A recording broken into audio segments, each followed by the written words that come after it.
Good morning. मेरा नाम अजय तिवारी है और मैं टीम ये एकेडमी के साथ जुड़ा हुआ हूँ। और मैं पहले अपने बारे में बता देता हूँ। Actually I have more than 7 year of experience. तो मेरे पास 7 साल से ज़्यादा का एक्सपीरियंस है सिविल इंजीनियरिंग में। और मेरा स्पेशलाइजेशन है बेसिकली स्ट्रक्चर। तो मैं यहाँ पर आपको यानी सोम स्ट्रेंथ ऑफ मटेरियल, आरसीसी यानी reinforced cement concrete, steel structures और आपका सॉइल मैकेनिक्स, ये सब्जेक्ट्स के साथ डील करने जा रहा हूँ। तो इस सीरीज में मैं जो पहला सब्जेक्ट है वो स्टार्ट कर रहा हूँ आपका strength of material. Okay, so strength of material सब जानते ही हैं, सबका बहुतों का फेवरेट सब्जेक्ट भी होता है और बहुत लोग इससे दूर भी भागते हैं। तो देखते हैं आप पास आते हैं या दूर। Okay, so strength of material यानी कि जिसको हम बोलते हैं SOM, सोम, यानी कि स्ट्रेंथ ऑफ मटेरियल। देखें ये जो नाम है, इस नाम में ही अगर मैं बताऊं आपको तो ये पूरा सब्जेक्ट छुपा हुआ है। कैसे? स्ट्रेंथ यानी स्ट्रेंथ किसी चीज़ की हम क्या बोलते हैं, इसको टेक्निकली अगर मैं बात करूं तो इस सब्जेक्ट को मैं बोल सकता हूं इंटरनल रेजिस्टेंस। यानी कि कोई भी जो ये मटेरियल है ये कितना आपको इंटरनल रेजिस्टेंस दे रहा है, यानी जिसको आप बोलते हैं आंतरिक प्रतिरोध, अगर मैं हिंदी में बात करूं। सो और इसी को आप बोलते हैं दूसरे टर्म में स्ट्रेस। यानी कि ये जो तीनों वर्ड हैं इसको हम समानार्थी यानी सिनोनियम्स भी बोल सकते हैं। क्यों? बिकॉज जिस मटेरियल में जितना ज़्यादा इंटरनल रेजिस्टेंस होगा वो उतना ही ज़्यादा स्ट्रेंथ यानी स्ट्रांग होगा। और जो इंटरनल रेजिस्टेंस प्रोवाइड होता है उसी को हम क्या बोलते हैं? स्ट्रेस। अब बात क्या होती है, जो ये इंटरनल रेजिस्टेंस डेवलप करता है इसके लिए सबसे खास बात होती है, अगर आपको सीखनी है, ये इंटरनल रेजिस्टेंस आपको मिलेगा कहाँ पे? ये जो इंटरनल रेजिस्टेंस आपको मिलता है इसके लिए सबसे इंपॉर्टेंट, सिविल मैकेनिकल दोनों के लिए सबसे इंपॉर्टेंट इस स्ट्रेंथ ऑफ मटेरियल में ये वर्ड काफी इंपॉर्टेंट है, दैट इज सेक्शन। यानी कि इंटरनल रेजिस्टेंस आ रहा है पर ये आ कहां पर रहा है? सेक्शन पे। बात होती है इंटरनल रेजिस्टेंस दिखाता क्यों है, दिखाएगा क्यों? आपको पता है जब इसमें क्या आएगा? External load. तो जब एक्सटर्नल लोड आया तो इसने कुछ आंतरिक प्रतिरोध यानी इंटरनल रेजिस्टेंस दिखाया और ये दिखेगा कहां पे? सेक्शन पे। कहां पर दिखेगा? सेक्शन। अब सेक्शन की अगर बात करें तो सेक्शन देखें, जैसे मान लो ये आपका कोई एक मेंबर है। अब इस मेंबर का मैं कोई नाम नहीं बोल रहा हूं। क्यों नहीं बोल रहा हूं नाम? देखें, इसका नाम नहीं बोल रहा हूं। क्यों नहीं बोल रहा हूं? बिकॉज किसी भी मेंबर का जो नाम है वह डिपेंड करता है कि उसमें कौन सा इंटरनल रेजिस्टेंस डेवलप हो रहा है। ये बहुत इंपॉर्टेंट पॉइंट है, ध्यान दें कि किसी भी मेंबर का नाम बदल जाता है। ये मेंबर अभी क्या पता मैं इसको बार बोल दूं, क्या पता इसको मैं बीम बोल दूं, क्या पता मैं इसको सैफ्ट बोल दूं। ये किस पर डिपेंड करेगा? ये डिपेंड करेगा आपका कि ये मेंबर में ये जो इंटरनल रेजिस्टेंस है ये किस तरह से डेवलप हो रहा है, depending upon the external load. External load यानी कि एक्सटर्नल लोड यानी कि हम इसको बोल सकते हैं that is manner of load. Manner of load यानी किस तरह से आपका लोड लग रहा है। अब ये सेक्शन है। आप इस सेक्शन में देखें, पहले तो इस सेक्शन की बात करें। इसमें आप दो सेक्शन देख पा रहे हैं, एक ये ग्रीन में देख पा रहे होंगे, दिख रहा है ग्रीन में। ओके, सो ये जो सेक्शन है बेसिकली आपको दिख रहा है, ये may be rectangular may be square, तो मे बी अभी सर्कुलर हो सकता है, इफ सर्कुलर रॉड और circular member is there. So this section is known as transverse section. Transverse section. अब जो ये ट्रांसवर्स सेक्शन है बेसिकली इसको और भी बोल सकते हैं हम, that is it is in lateral direction, so it is also sometimes lateral section भी बोल सकते हैं। यानी कि ये आपके जितने भी यहां से लेके यहां तक इसके सेक्शन होंगे, ये सारे कैसे सेक्शन है? ट्रांसवर्स सेक्शन, यानी कि इन दी दिस डायरेक्शन। अब देखते हैं दूसरा इस डायरेक्शन में। जो इस डायरेक्शन में आपको दिखेगा, आपको कैसे दिखेगा? ये लंबा सा, that is A, this is B, this is C, this is D, यानी ए बी सी डी। ये आपका कौन सा सेक्शन है? That is a longitudinal section. A B C D is a longitudinal section. और लॉन्गिट्यूडनल सेक्शन के along जो axis होती है, ये जो एक्सिस आपको दिख रही है, जनरली इसको एक्सियल डायरेक्शन बोलते हैं या एक्सिस बोला जाता है। क्या बोला जाता है आपका? एक्सिस। अब आपका ऐसा नहीं है कि ए बी सी डी सिर्फ एक सेक्शन होगा। ए बी सी डी से नीचे ऐसी एक लेयर और नीचे इसकी एक लेयर नहीं, तो बहुत सारे सेक्शन ऐसे ट्रांसफर सेक्शन में मैं बोलूं बी सी ई एफ, तो ये एक सेक्शन है। ऐसी बी सी एफ से लेके ए डी जी एच तक आपके बहुत सारे मींस की ट्रांसफर सेक्शन हो सकते हैं। तो इन सेक्शंस में आपको क्या नजर आने वाला है? ये इंटरनल रेजिस्टेंस। अब इंटरनल रेजिस्टेंस कैसे डेवलप होगा? क्या एक ही तरीके का इंटरनल रेजिस्टेंस डेवलप होगा हर एक सेक्शन में? नहीं। हालांकि अभी देखें, हम इसको इंक्लाइंड सेक्शन भी कट कर सकते हैं। अगर कोई एंगल है, वो इंक्लाइंड सेक्शन होगा, उस इंक्लाइंड सेक्शन में कैसा बिहेवियर रहता है हम इसको आगे देखेंगे। पर अभी हम देख रहे हैं कि बेसिकली इंटरनल रेजिस्टेंस के लिए सेक्शन क्यों इंपॉर्टेंट है। बिकॉज ये जो सेक्शन है किसका? मटेरियल का, ये आपको क्या दे रहा है? इंटरनल रेजिस्टेंस दे रहा है depending upon the external load, यानी manner of load. The manner of load may be, it may be like this one manner, it may be like this, that is second manner, it may be like this third manner, it may be like this, that is fourth manner। तो अब देखें, अगर मैं किसी चीज को एक इस तरह से, यानी कि इसको आपको लग रहा होगा वन, यानी कि आप इसको खींच रहे हैं, मे बी आप इसको दबा भी सकते हैं, दैट इज पुश कर सकते हैं, that is let us fifth direction. तो अगर वन डायरेक्शन में देखेंगे तो इसमें कुछ और इंटरनल रेजिस्टेंस दिखेगा, टू में देखेंगे तो अलग दिखेगा, थ्री में देखेंगे तो अलग दिखेगा, फोर में अलग इंटरनल रेजिस्टेंस, फाइव में अलग। ओके, सो जो भी ये इंटरनल रेजिस्टेंस है, इसका मीन्स आप इसको पढ़ने वाले हैं ये। तो कुल मिला के जो आप ये सामने बोर्ड में देख रहे हैं, यही आपका सिलेबस। कैसे? फर्स्ट चैप्टर आप देखते होंगे 1 और 5 से आप देखेंगे, that is it is perpendicular to this transverse section, so may be due to this 1 and 5, यानी कि 1 और 5 के कारण आपके जो स्ट्रेस डेवलप होते हैं वो डायरेक्ट स्ट्रेस किसी एक ट्रांसवर्स सेक्शन में। मे बी ये तीसरा आप देख रहे होंगे, ये इसको क्या कर रहा है? मोड़ने की कोशिश कर रहा है, यानी मोड़ना। और ये फोर्थ कैसे कर रहा है? मरोड़ना। मोड़ने को आप बेंडिंग बोलते हैं, मरोड़ने को क्या बोलते हैं? टॉर्जन। ठीक है, यानी सिंपल सा है, आप इसको आप खींच रहे हैं, दबा रहे हैं, मरोड़ रहे हैं या मोड़ रहे हैं। तो इन सब चीजों से इसमें जो आपका इंटरनल रेजिस्टेंस डेवलप होगा, अलग अलग सेक्शन में अलग अलग तरीके से आपका बिहेव करेगा। तो इसी के बारे में हम स्ट्रेंथ ऑफ मटेरियल में पढ़ने जा रहे हैं। ओके, सो अब देखते हैं कि ये आपका जो इंटरनल रेजिस्टेंस है, यानी manner of load, and manner of load is this. Okay, section का काफी ज्यादा इंपॉर्टेंट है।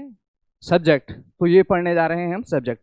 ये आपका जनरली अगर हम सिविल इंजीनियरिंग की बात करें तो ये मेंबर बार हो सकता है, बीम हो सकता है, या मे बी कोई अलग एलिमेंट लाइक आपका कोई भी आर्च, केबल, कोई भी मेंबर हो सकता है। और साथ ही अगर आप देखें मैकेनिकल के हिसाब से तो ये बेसिकली सैप, कोई मैकेनिकल आपका जैसे नट बोल्ट, ये कोई भी आपके मीन्स की जो इंस्ट्रूमेंट्स हैं, ठीक है, उनमें कैसे आपके मीन्स के उसके मेंबर कैसे डिजाइन होंगे, क्या वो इन एक्सटर्नल लोड को झेल पाएंगे, कितना ये आंतरिक प्रतिरोध उत्पन्न कर रहे हैं। जब आपका इंटरनल रेजिस्टेंस, जब इसमें एक्सटर्नल लोड लग रहा है, उसी हिसाब से मेंबर क्या होता है? डिजाइन होता है। ओके, यानी कि जो ये एक्सटर्नल लोड हैं, ये इसमें क्या डेवलप करने वाले हैं? स्ट्रेस इंड्यूस करने वाले हैं। यानी एक्सटर्नल लोड क्या करने वाले हैं? इसमें एक्सटर्नल लोड क्या करने वाले हैं? Induced stress. तो स्ट्रेस आप देख पा रहे हैं दो टाइप का है। एक तो इंड्यूस्ड स्ट्रेस होता है, यानी कि due to load, due to load. अगर लोड नहीं, यानी load equal to 0, that means stress भी क्या होगा? कोई डेवलप नहीं हो पाएगा, यानी induced stress will be 0।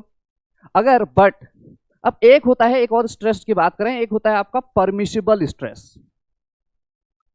Permissible stress, अब परमिसिबल स्ट्रेस क्या होता है? ये मटेरियल का होता है खुद, यानी मटेरियल का कैसे खुद? जैसे मैंने बोला लेट अस आपका बियरिंग में, एक्सियल टेंशन में, शेयरिंग में, जैसे suppose sigma axial tension that is let us 100 mega pascal, that means this member will give an internal resistance of 100 mega pascal, यानी ये परमिसिबल स्ट्रेस है। लेट इज मैं इसको बोलता हूं सिग्मा परमिसिबल।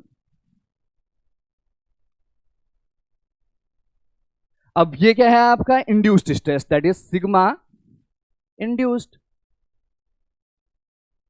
यानी कि अगर आपका जो ये इंड्यूस्ड होना चाहिए, अगर हम डिजाइन फिलोसफी देखें इस सब्जेक्ट का क्या इंपोर्टेंस है, इंपोर्टेंस ऑफ दिस सब्जेक्ट हम बता रहे हैं यहाँ पे, और सिलेबस बता रहे हैं सब्जेक्ट का, यानी क्या आप सब्जेक्ट में पढ़ेंगे एक बार और हम इसे देखेंगे। पहले देखें डिजाइन क्या फिलोसफी है, डिजाइन क्राइटेरिया क्या है।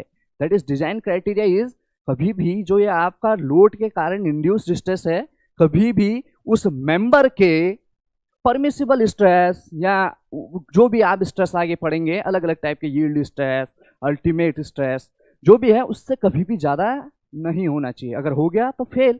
दैट इज सेफ क्या कब होगा? जब आपका sigma induced is less than equal to sigma permissible, यानी परमिसिबल स्ट्रेस से हमेशा इंड्यूस्ड क्या होना चाहिए? कम होना चाहिए, और मे बी इक्वल। यानी कि ये क्या हो गया आपका इट्स ओके, यानी कि आपका as a engineer the design is safe on the basis of strength criteria. maybe it will fail in serviceability criteria further, we will discuss it later in deflection chapter, but if it is safe in stress criteria, that means it will safe in strength criteria. Now if sigma induced is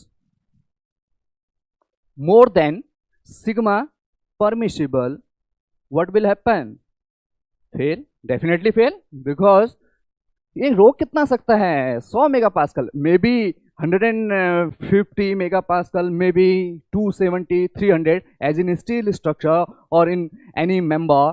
the axial tension में अलग रोक सकता है, axial compression में अलग रोक सकता है, बियरिंग में अलग रोक सकता है, शेयरिंग में अलग रोक सकता है। तो अलग अलग तरीके से अलग अलग इंटरनल रेजिस्टेंस शो कर सकता है कोई भी मटेरियल। तो अलग अलग डायरेक्शन में आपको लोड की लिमिट भी उसी तरह से रखना चाहिए। यानी कि आपने ये अभी लेटेस्ट अभी मैं बोला sigma is a stress which is in direct direction, यानी कि in axial direction, may be in parallel direction that is shear direction, it will fail. So we have also check for shear also. So sigma यानी कि direct stress as well as shear stress दोनों में क्या होना चाहिए? Safe होना चाहिए। Okay, so ये आपका सब्जेक्ट है। फिर से सब्जेक्ट देखते हैं, यानी स्ट्रेंथ ऑफ मटेरियल, इसको बहुत लोग मैकेनिक्स ऑफ सॉलिड भी बोलते हैं, ठीक है। तो आपका स्ट्रेंथ ऑफ मटेरियल बेसिकली है क्या? यानी कि सब्जेक्ट का अगर मैं दूसरा टेक्निकल नाम आपको बताऊं, that is internal resistance of material. Simple, internal resistance of material. तो हम देखने चाह रहे हैं इंटरनल रेजिस्टेंस ऑफ मटेरियल कहां पर दिखेगा? सेक्शन पे। सेक्शन कितने टाइप के होते हैं? दो टाइप के, एक होता है ट्रांसवर्स सेक्शन और एक क्या होता है आपका लॉन्गिट्यूडनल सेक्शन। सो ट्रांसवर्स सेक्शन और जो ये लॉन्गिट्यूडनल सेक्शन है, इस पे जो आपके इंटरनल रेजिस्टेंस और स्ट्रेस डेवलप हो रहे हैं, ये डिपेंड करते हैं external load, that is manner of load. Manner of load are 1 2 3 4 5। It may be pull, it may be push, it may be bend, it may be torque और couple और may be twist. Okay, so these section are subjected by some stresses. Okay, so क्या फायदा है इस subject पढ़ने का? इस subject को पढ़ने का फायदा यह है कि आपको डिजाइन में बहुत मदद मिलेगी। डिजाइन में कैसे? आपको लोड के कारण क्या डेवलप होने वाला है? स्ट्रेस। लोड नहीं तो कोई स्ट्रेस नहीं, और लोड के लिए ही आप किसी मेंबर को डिजाइन करते हैं। चाहे आप गाड़ी के सैफ्ट को डिजाइन करें, किसी भी चीज को डिजाइन करें, या मे बी आप बीम को डिजाइन करें, मे बी कॉलम को डिजाइन करें, तो ये आपके बेसिकली क्या होंगे? ये इंड्यूस्ड स्ट्रेस होनी चाहिए, और ये मेंबर का एक स्ट्रेंथ होगा, यानी कि इसका कुछ है कि जितना मैक्सिमम रोक सकता है अकॉर्डिंग टू डिजाइन। सो ये हमेशा क्या होना चाहिए? Sigma induced should be less than ये सेफ। अगर सेफ नहीं है तो ये फेल हो जाएगा, फिर we will have design it accordingly. So ये आपका सब्जेक्ट है। तो अब देखें जो बेसिकली आज का मैं टॉपिक आपको, ये तो है इंट्रोडक्शन सब्जेक्ट का। आज का टॉपिक मैं आपको कराने जा रहा हूँ, बहुत ज़्यादा इंपॉर्टेंट है किसी भी एग्जाम के लिए। मैं इसको पहले क्यों लेके आ रहा हूँ, बिकॉज मोर देन 70% चांसेस हैं कि आपका जो क्वेश्चन आने वाला है इसी टॉपिक से आएगा, स्ट्रेंथ ऑफ मटेरियल से, डेफिनेटली। कैसे? और ये थोड़ा सा अच्छा टॉपिक भी है और थोड़ा सा टिपिकल टॉपिक भी है, इसलिए ध्यान से समझेंगे और बिल्कुल आप मेरे साथ बने रहें। और बिल्कुल आप देखेंगे कि लास्ट के सेशन के एंड में आप बोलेंगे कि डेफिनेटली मुझे समझ आ गया है। तो देखते हैं क्या इस टॉपिक का नाम है। तो इस टॉपिक को जो मैं बताने जा रहा हूं, दैट इज, टॉपिक का नाम है shear force diagram and bending moment diagram. देखें, बहुत अच्छा टॉपिक है, ध्यान से सीखेंगे। यानी कि SFD एंड BMD, यानी जिसको बोलते हैं, आप सबको पता है, that is shear force diagram and bending moment diagram. Basically क्या है शियर फोर्स डायग्राम और बेंडिंग मोमेंट डायग्राम? पहले तो ये समझते हैं बेसिकली ये है क्या चीज, ये दो नाम है क्या है, ये शियर फोर्स और बेंडिंग मोमेंट। देखें, ये जो शियर फोर्स है और ये जो बेंडिंग मोमेंट है, first and most important thing, these are the internal forces. और अभी हमने सेशन के स्टार्ट में देखा था कि जो इंटरनल फोर्सेस हैं, these are occur at the section. कहां पर नजर आते हैं? सेक्शन पे नजर आते हैं।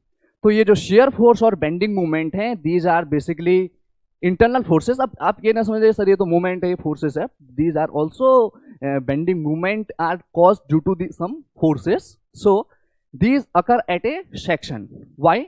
Because due to external load. अब बेसिकली जो ये शियर फोर्स और बेंडिंग मूवमेंट है, ये जो मेंबर है, किस मेंबर में आते हैं? स्पेशली आप जो सिलेबस के हिसाब से देखें, ये जो आपका आता है, कौन से मेंबर में आता है? इस मेंबर को बोलते हैं आपका क्या? बीम। क्या बोला जाता है? बीम। ऐसा नहीं है कि सिर्फ बीम ही में शियर फोर्स और बेंडिंग मोमेंट डेवलप होगा। It may be develop in column, it may be develop in other members, in frame, okay, in arch, okay.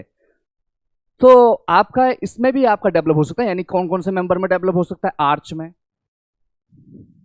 It may be इन आपका फ्रेम में, it may be develop in column. But अभी जो हमारा main concern रहेगा वो क्या रहेगा? आपका बीम। यानी कि हम बीम में ही ज्यादा आपको बताएंगे कि कैसे शेयर फोर्स और बेंडिंग मोमेंट आपका ये चीज डेवलप होती है और कैसे इसका हम डायग्राम बनाएंगे। तो बेसिकली अब देखते हैं सबसे पहले सॉरी। सो बीम है क्या? सबने सुना होगा बीम है क्या बेसिकली। सो बीम, जिसको हम धरन बोलते हैं हिंदी में, बीम क्या है? It is a member. अभी मैंने इसको मेंबर बोला है। मेंबर कब एक नाम से जाना जाता है? जब उसमें पता चलता है कि ये इंटरनल फोर्स या इंटरनल रेजिस्टेंस किस तरह से डेवलप हो रहा है।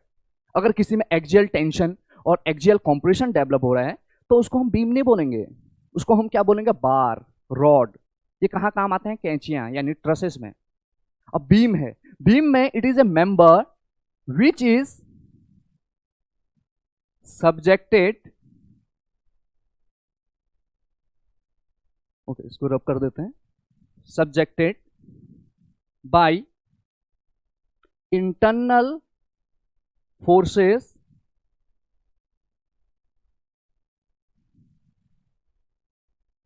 और subjected by transverse forces, transverse forces, transverse forces means that is it which is in transverse direction of a member, transverse forces and induced या introduced shear force and bending moment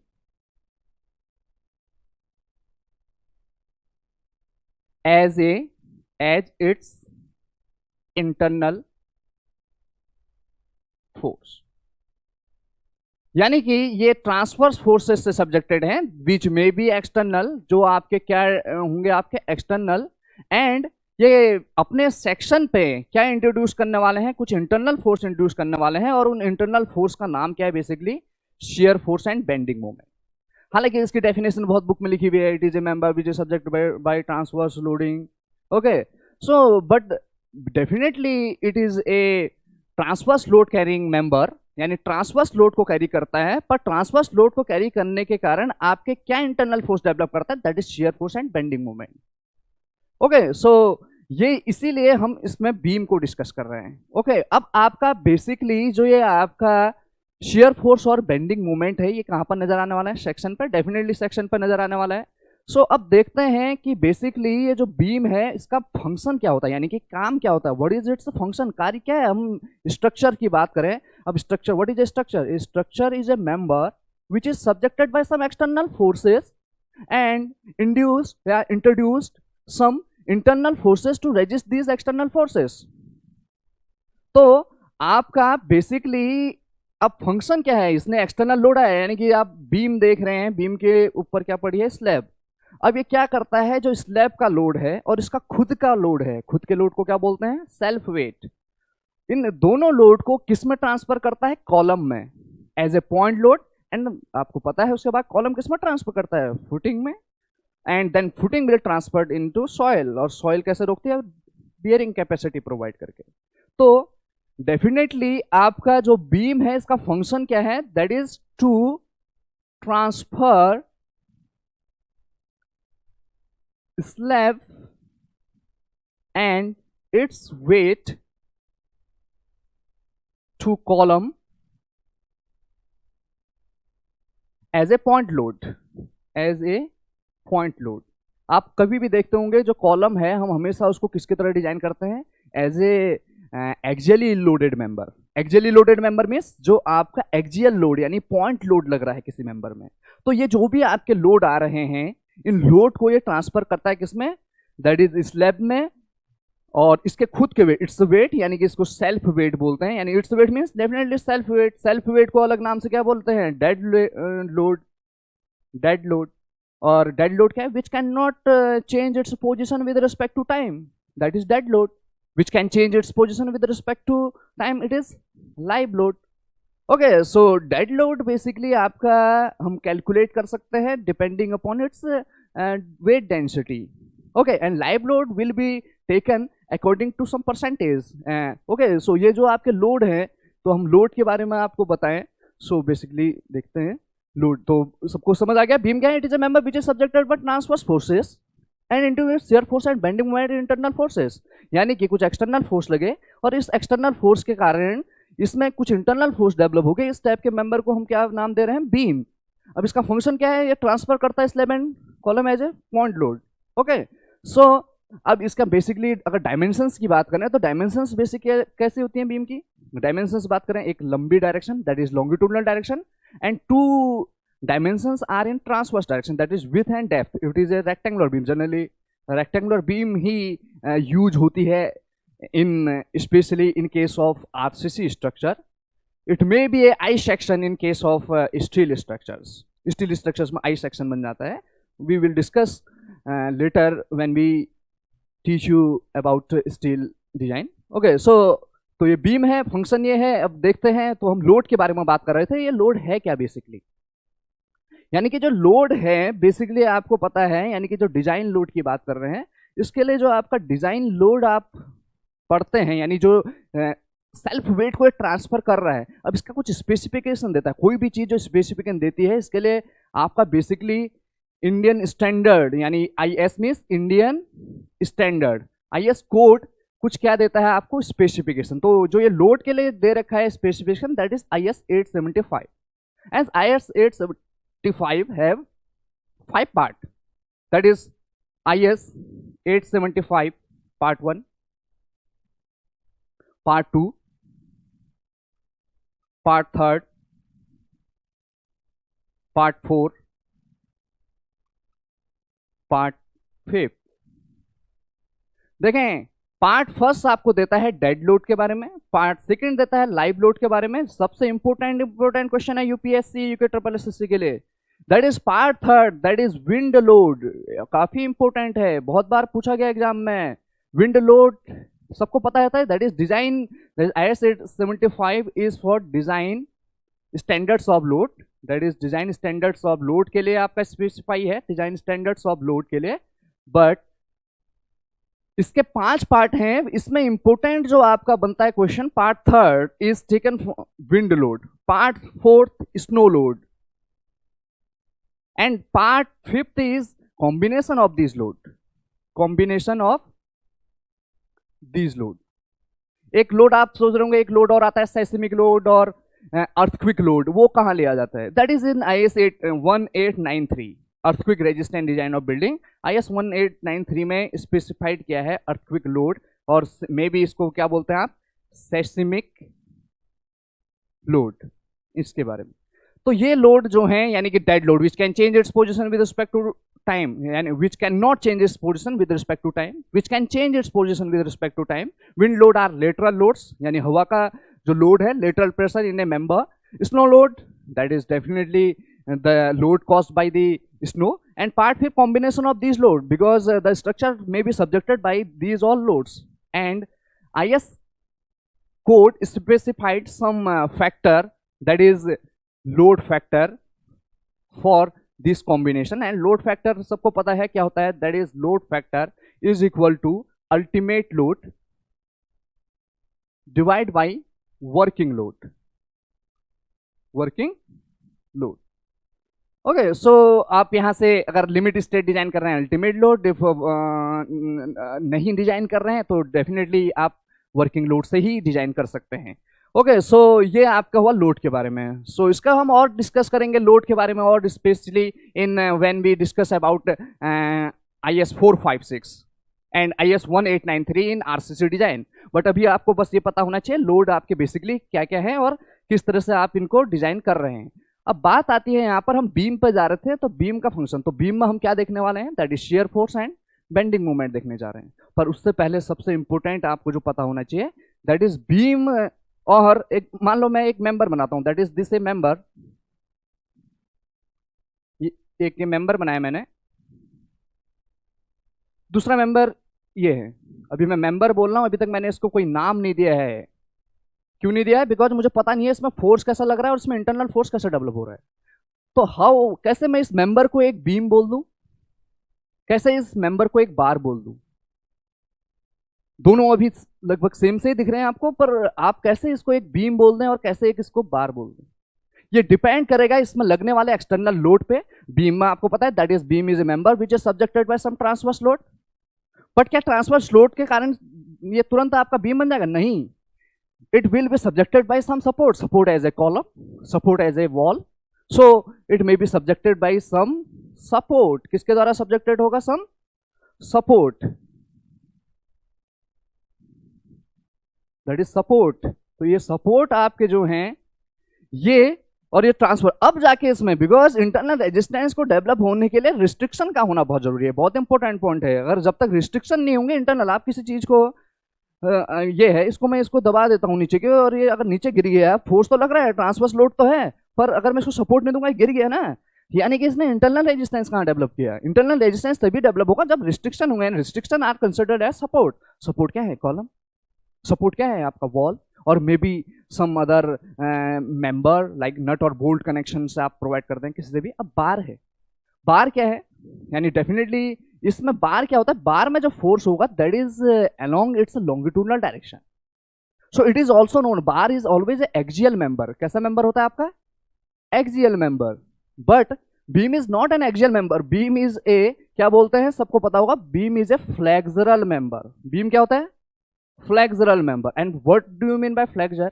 flexor माने क्या होता है? अगर किसी भी member में जो टेंशन है एंड कॉम्प्रेशन अगर एक साथ आता है, टेंशन एंड कॉम्प्रेशन अगर टुगेदर आता है, टुगेदर यानी कि एक साथ आता है, that means that member is, कैसे आपको पता है? बीम, जब बीम इस तरह से मुड़ती है ड्यू टू ट्रांसवर्स लोड, ये इस तरह से मुड़ने की कोशिश, क्योंकि यहाँ पर तो आपके सपोर्ट लगे, ये इस तरह से मुड़ेगी, तो मुड़ने के कारण इसका एक पार्ट किस में चले जाता है? कॉम्प्रेशन में, और एक पार्ट किस में चले जाता है? आपका टेंशन में। और एक पार्ट में ना टेंशन आता है कॉम्प्रेशन, उसको क्या बोलते हैं? Neutral axis. तो आपका जो पार्ट कॉम्प्रेशन और टेंशन में एक साथ चल जाता है वो मेंबर क्या कहलाता है? Flexural member. Axial member which are subjected by internal forces, जो इंटरनल फोर्सेस इसमें डेवलप होंगे, दैट कहां पर डेवलप होंगे, सेक्शन पे। कैसे होंगे, यानी इंटरनल रेजिस्टेंस, फोर्स है external load P, internal resistance will develop in this section. This section में आपको दिख रहा होगा, ये सेक्शन कैसे दिख रहा है, सबको दिख रहा है, ट्रांसफर सेक्शन में डेवलप हो रहा है। कौन सा सेक्शन में डेवलप हो रहा है, दैट इज ट्रांसफर सेक्शन। ये आपका ट्रांसफर सेक्शन है ये।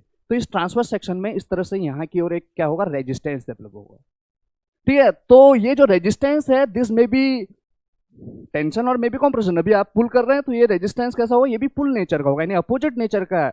यानी opposite nature means direction will be opposite. If we pull it, the resistance will be in opposite direction. So आप देख रहे हैं कैसे एक मेंबर को हम, तो depending upon the internal forces. तो बीम क्या है, beam is a member which are subjected by shear force and bending moment as its internal forces at a section. इसी के बारे में हम विस्तार से देखेंगे कि कैसे ये शियर फोर्स और बेंडिंग मोमेंट डेवलप हो रहा है। तो फ्लेक्सुरल मेंबर क्या है, जो टेंशन और कॉम्प्रेशन एक साथ डेवलप करते हैं, that is flexural member.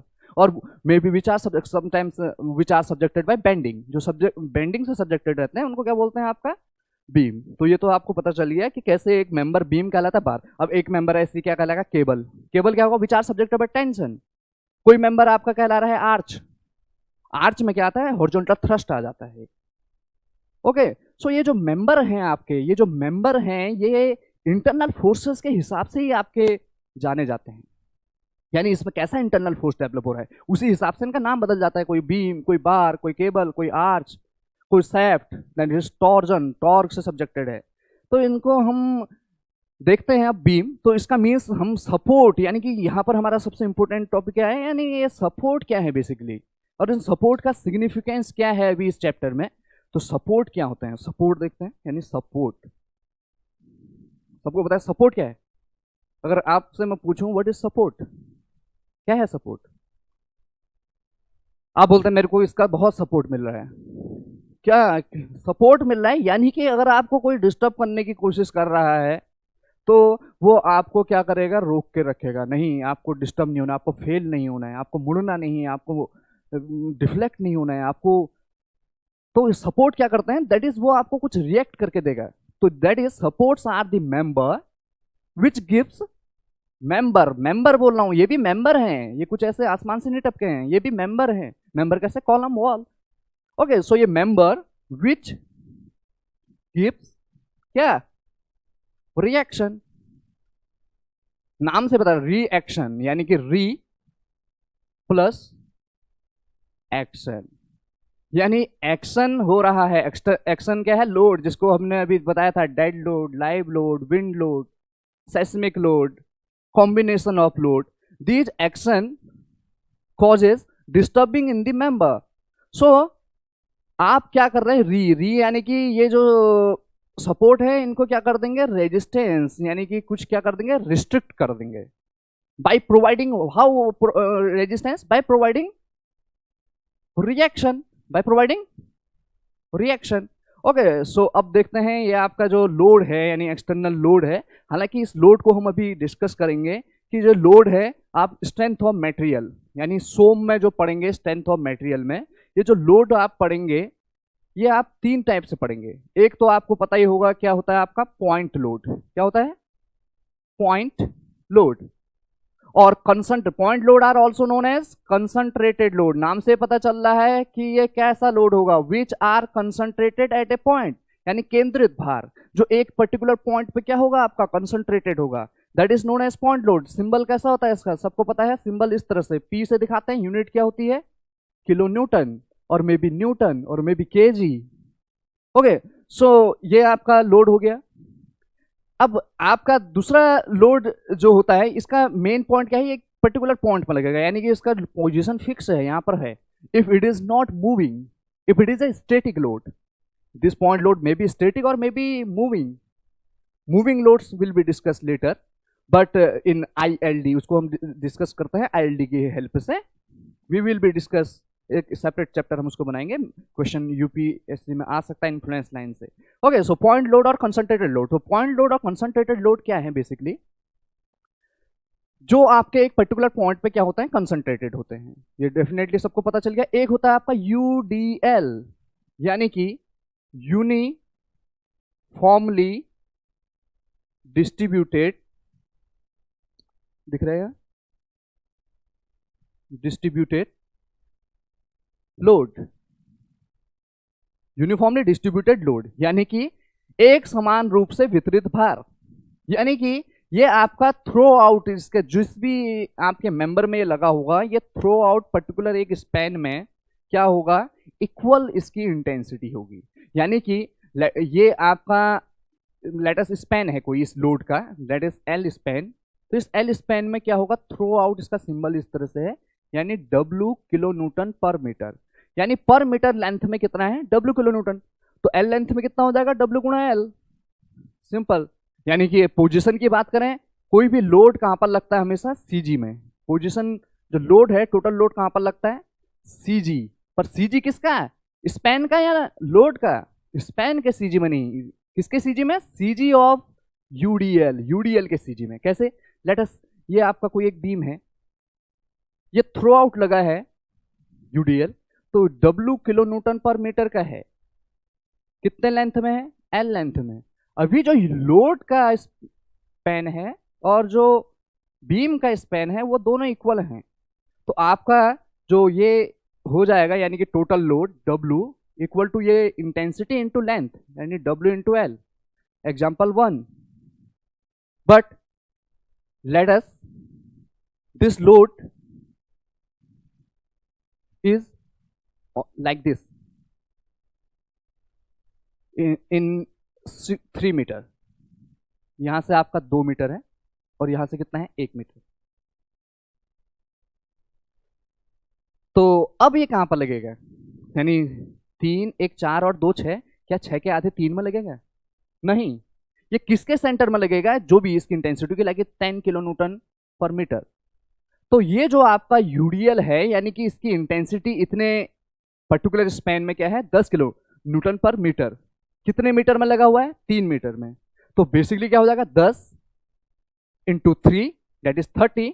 Now position will be centre of 3 metre, centre of 3 metre is 1.5, that is 30 kilo newton, that is total load, and at a distance of कितना, 1.5 metre, 1.5 metre from this point, same here 1.5। So यहां से आप easily निकाल सकते हैं 1.5 plus 1 2.5, here 1.5 and 2 that is 3.5, तो आप easily इसको निकाल सकते हैं। तो ये UDL अब होता कैसा है, दिखता कैसा है, UDL क्या है, ये बीम है, बीम का जो खुद का सेल्फ वेट है दैट इज A UDL, की तरह ट्रांसफर होगा, ओके, ट्रीट होगा, ओके। सो उस पर आने वाला live load may be considered as UDL, okay. So ये आप देख रहे हैं बीम, अब बीम का पूरा लोड देखेंगे तो लोड कैलकुलेट करेंगे तो पूरा बीम का लोड आपका कैसे निकालेंगे, आप निकालते हैं बीम का लोड, जैसे लेट इज RCC की बीम है, किसकी बीम है, RCC बीम है, तो ये W निकालना हमने, ये लोड, यानी ये जो UDL है that is load equal to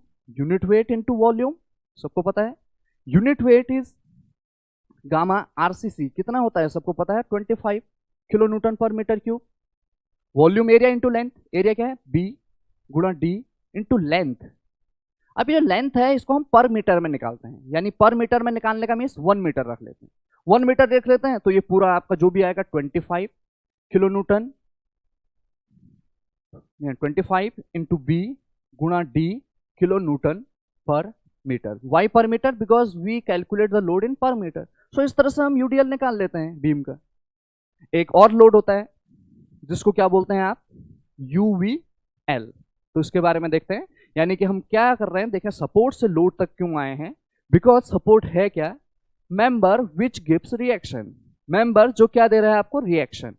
reaction क्या है, री प्लस एक्शन, एक्शन के बारे में पढ़ रहे हैं कि बेसिकली एक्शन आएगा कैसे इस मेंबर में, जिसके कारण ये सपोर्ट कुछ रिएक्शन दे रहे हैं।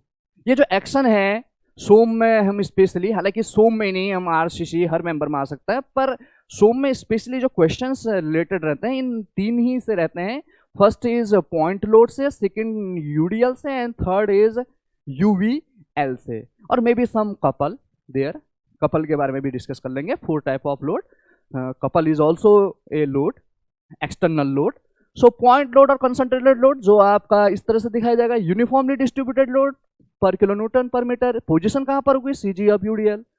एक एग्जांपल लिया हमने, एक बीम है, अब ये बीम कैसा है इसको भी हम आगे देखेंगे, सबको दिख रहा है सिंपली सपोर्टेड बीम है, डेफिनेटली सिंपली सपोर्टेड बीम है, तो सपोर्ट से ही आपको पता चलेगा कि सिंपली सपोर्टेड बीम कैसा है। और फिक्स बीम कैसा है, कैंटिलीवर बीम कैसा है।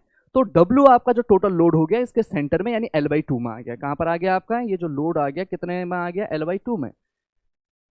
बिकॉज अभी आपका जो लोड जितने लेंथ का था उतना ही लेंथ आपका स्पैन का था। पर यहाँ दूसरे एग्जाम्पल में आप देखें ये आपकी टोटल लेंथ तो इसकी 3 1 4 2 6 मीटर है, पर लोड 3 मीटर में लगा हुआ है, तो हमने 6 मीटर के सेंटर में नहीं लगाया, 3 मीटर के सेंटर में। तो 3 मीटर का सेंटर यहाँ से आपका आया 1.5 मीटर, तो 1.5 और 1 मीटर कितना हो गया, 2.5 मीटर। तो इससे आपको सपोर्ट रिएक्शन निकालने में आपको क्या मिलेगी, मदद मिलेगी। डायरेक्ट क्वेश्चन आपका आ सकता है, ठीक है। और दिखता कैसा है यूडीएल, ये है यूडीएल। आपको बहुत ज्यादा घबराने की जरूरत नहीं है कि यूडीएल दिखता कैसा है, कैसा है, कुछ नहीं है। UDL which is distributed थ्रूली uniform along its span, like in case of beam it's a self weight or dead load is uniformly distributed because gamma RCC and generally the member if it is prismatic। ये consider करें कि UDL कब होगा, जब beam क्या होगा, through out prismatic होगा, यानी कि prismatic means cross section will be same through out. That means the UDL will be constant through out the span considering dead load. Maybe live load will vary throughout the span. So now third one, that is first one is point load, second one is UDL and third one is important। इसको बहुत लोग means की उतना अच्छा catch up नहीं कर पाते हैं, तो आप अच्छे से कैचअप करें, बहुत आसान है। UVL means uniformly varying load. अब वेरिंग लोड है यानी कि बदल रहा है, पर यूनिफॉर्म भी है।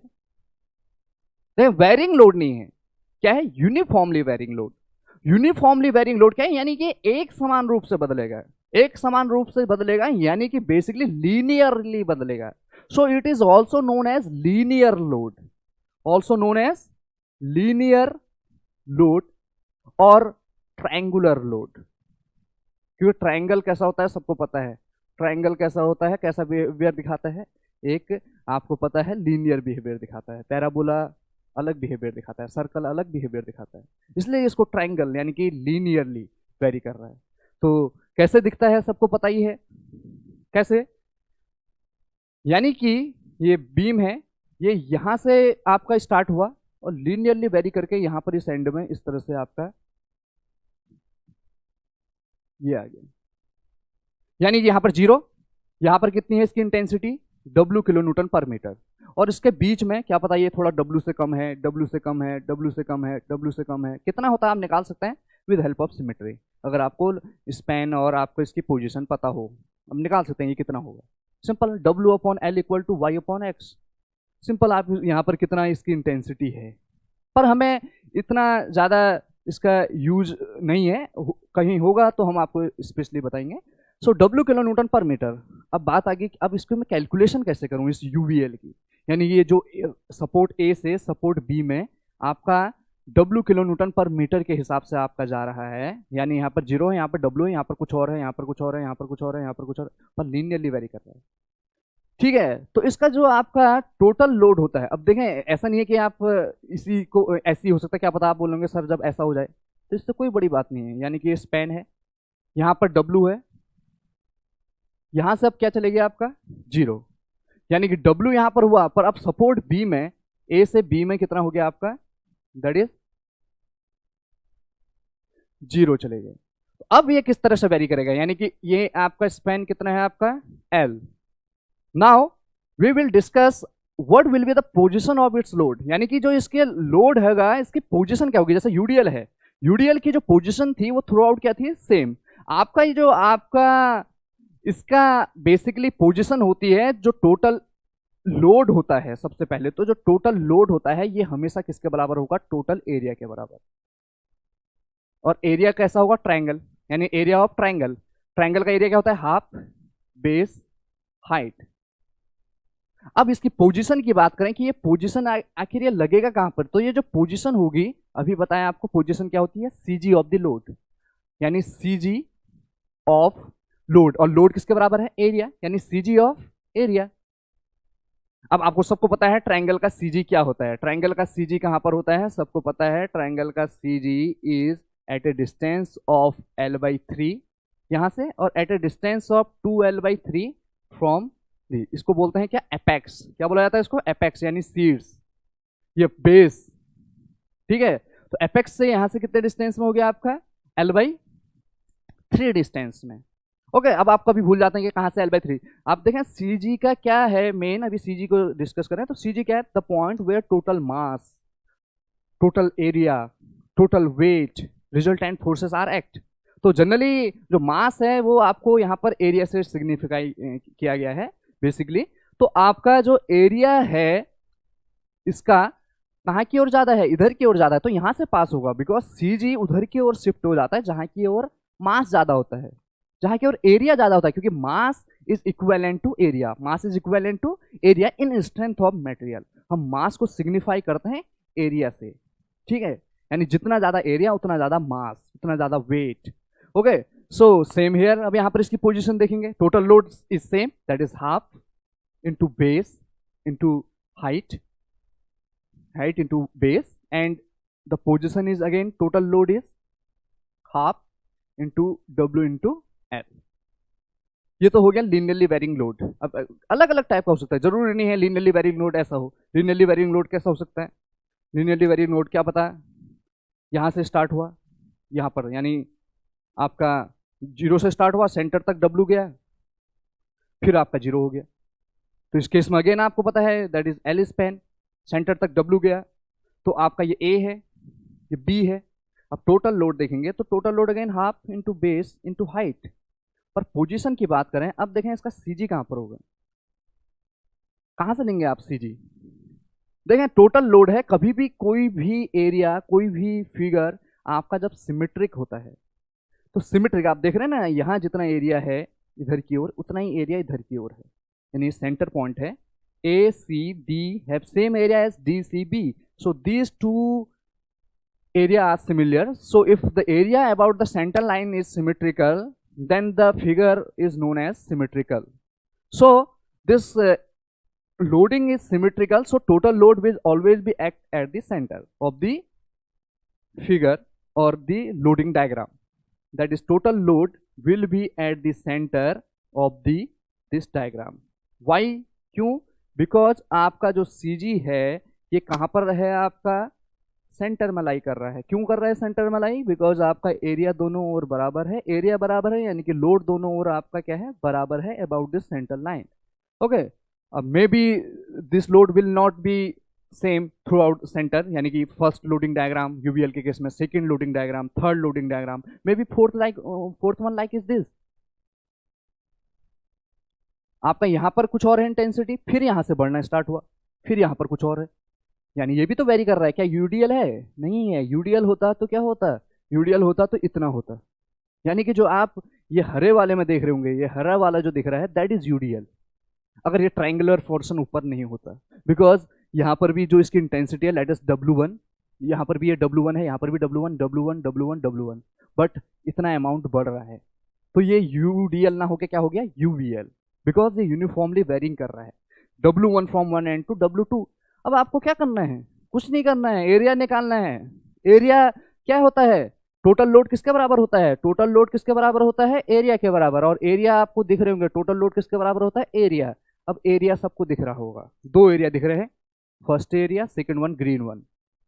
फर्स्ट ट्राइंगल दिख रहा है आपको, जिसको मैंने सेट नहीं कर रखा है, दूसरा आपको ग्रीन कलर दिख रहा है जो आपको एक रेक्टेंगल दिख रहा है, तो area equal to A1 plus A2। Area 1 निकाल सकते हैं सब, दैट इज स्पेन L। ये टोटल W2 है, ये W1 है, तो आपको पता है डेफिनेटली ये कितना होगा। देखें यहां से लेके यहां तक कितना है, W2, ये कितना होगा, सबको पता होगा, W2 माइनस W1, यानी कि ट्राइंगल का एरिया कितना हो जाएगा, half base L, height is W2 minus W1, plus rectangle का एरिया सबको पता ही है, with into depth W1 into L। Position, अब पोजिशन कैसे निकालेंगे, पोजिशन निकालने के लिए आप इस रेक्टेंगल का कहां पर होगा, सेंटर में, यानी W2 विल बी, यानी कैपिटल W2, कैपिटल W2 यानी एरिया ऑफ द रेक्टेंगल, और रेक्टेंगल का सीजी सबको पता है कहाँ पर होता है, L/2 पे। W2 यानी capital W2, that is capital W2 is the area of this green diagram shaded portion. And triangle का आपको पता ही है, यानी कि जो आपका ट्राइंगल का लोड होगा यानी W1, that is half, base is L, height is W2 minus W1, that is at a distance of L/3. So these load are transferred into total load by area diagram. Simple, तो आपको समझ आ गया होगा। तो ये आपका UBL में देखेंगे। यूबीएल में सिंपल सा है, आपको कुछ नहीं करना है यूबीएल में। यूबीएल में आपको एरिया देख लेना है। प्रॉब्लम कहाँ पर आती है इस डायग्राम में आपको, कि इस डायग्राम में सीजी कहाँ पर होगा। तो इसके लिए मैंने आपको पॉइंट बताया कि आपका कभी भी सिमेट्रिक डायग्राम हो तो सिमेट्रिक डायग्राम के केस में जो टोटल लोड होगा वो आपका हमेशा कहां पर करेगा, उस एरिया के सेंटर पर लाई करेगा। ये एरिया सिमेट्रिक, इसमें आपको पता ही है टोटल लोड एरिया के बराबर टोटल लोड एरिया। सीजी कहां से, यहां से L/3, यहां से कितना डिस्टेंस में आपका L/3। जहां से एरिया ज्यादा होता है उधर की ओर खिसक जाता है, ये कम होता है L/3, तो L/3 ज्यादा होता है, सबको पता है। फिर आपका तीसरी कंडीशन ये, चौथी कंडीशन ये, जब आपका W1 यहाँ हो गया W2 आप निकाल सकते हैं if these are numerical value. अगर इसमें क्या आ जाए आपकी न्यूमेरिकल वैल्यू आ जाए तो आप बहुत आसानी से निकाल सकते हैं। क्वेश्चंस हैं इससे रिलेटेड, आपको इसको ध्यान रखना है। यूवीएल को, यूपीएससी, यूकेएसएससी, इन सब के लिए काफी इंपॉर्टेंट हैं ये पॉइंट। तो ये तो हमने देख लिया, यानी सपोर्ट हम स्टार्ट किए थे सपोर्ट से और हमने खत्म किया लोड में। अब यूवीएल का एग्जाम्पल आप देखेंगे तो यूवीएल क्या है, यानी कि विच आर वेरी, तो ऐसा भी हो सकता है मे बी जैसे आप देखेंगे प्रेशर डायग्राम कि किसी एक हाइड्रोलिक स्ट्रक्चर है, ऊपर कुछ और प्रेशर डेवलप हो रहा है, नीचे कुछ और प्रेशर डेवलप हो रहा है। So the pressure diagram may be like this, or maybe due to soil pressure the pressure diagram is like this is a case of UVL, that is here the pressure is difference, here is the pressure is difference. So how to calculate the resultant pressure, that will be applied similarly in case of hydraulic structure.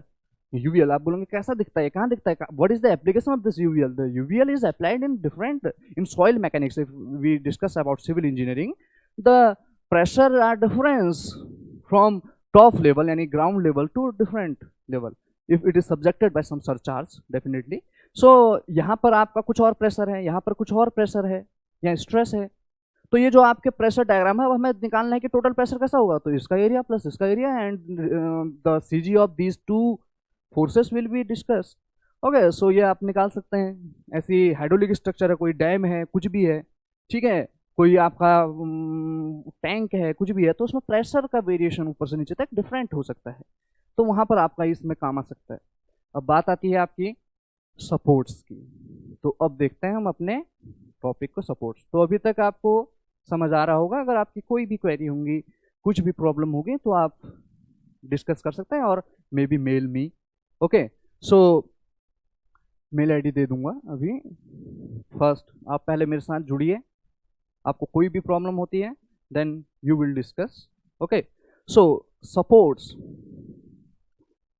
Supports which give reaction, definitely which give reaction. तो अब कौन सा support कौन सी reaction और कैसी reaction देता है।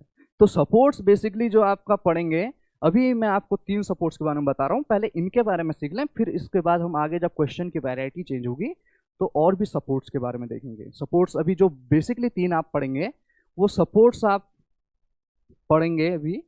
एक तो पढ़ते हैं आप सिंपल सपोर्ट, सिंपल सपोर्ट, और एक जनरली आप पढ़ेंगे अभी फिक्स सपोर्ट, जिससे मोस्टली आपका क्वेश्चन आपका आएगा।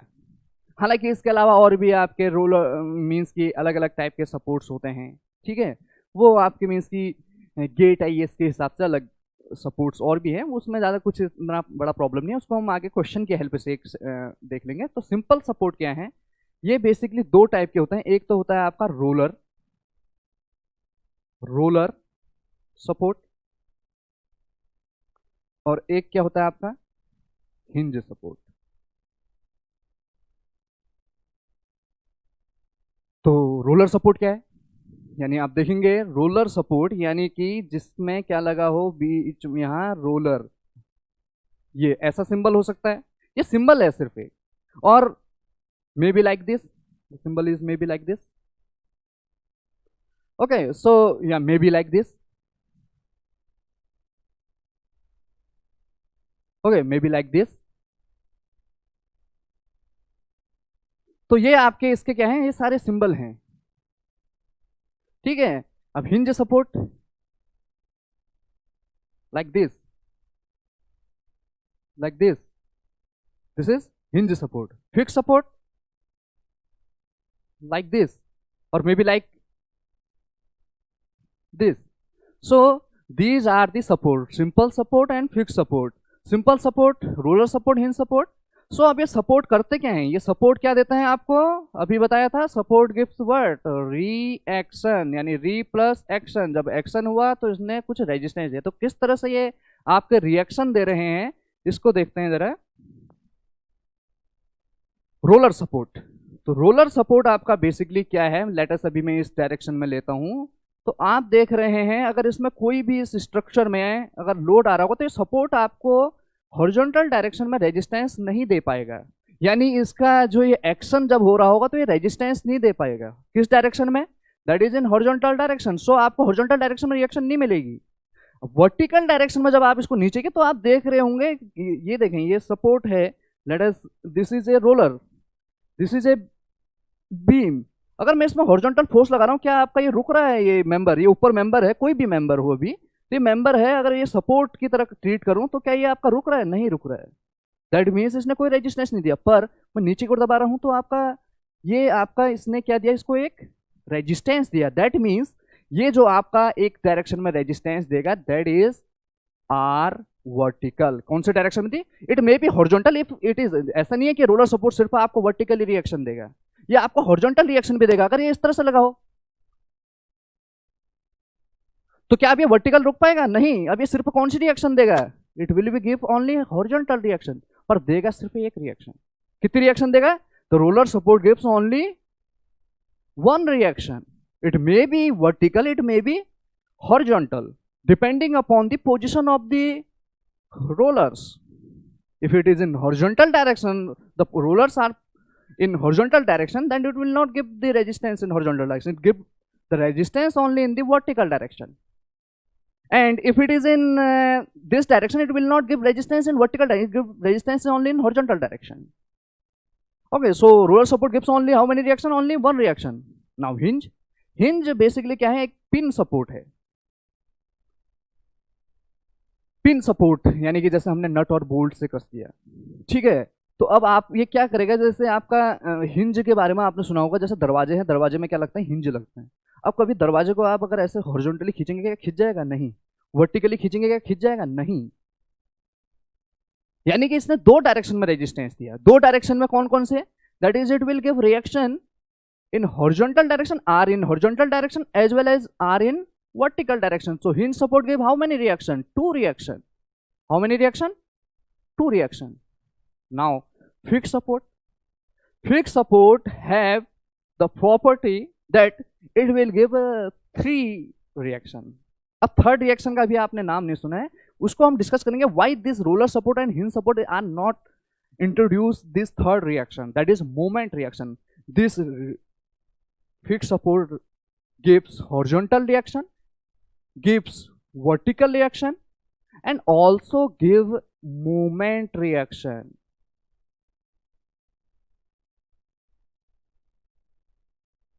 That is M, gives moment reaction. The direction will be discussed when we discuss about XYZ plane. Okay, let us, this is X direction, this is Y direction, definitely this is in Z direction, moment in Z direction.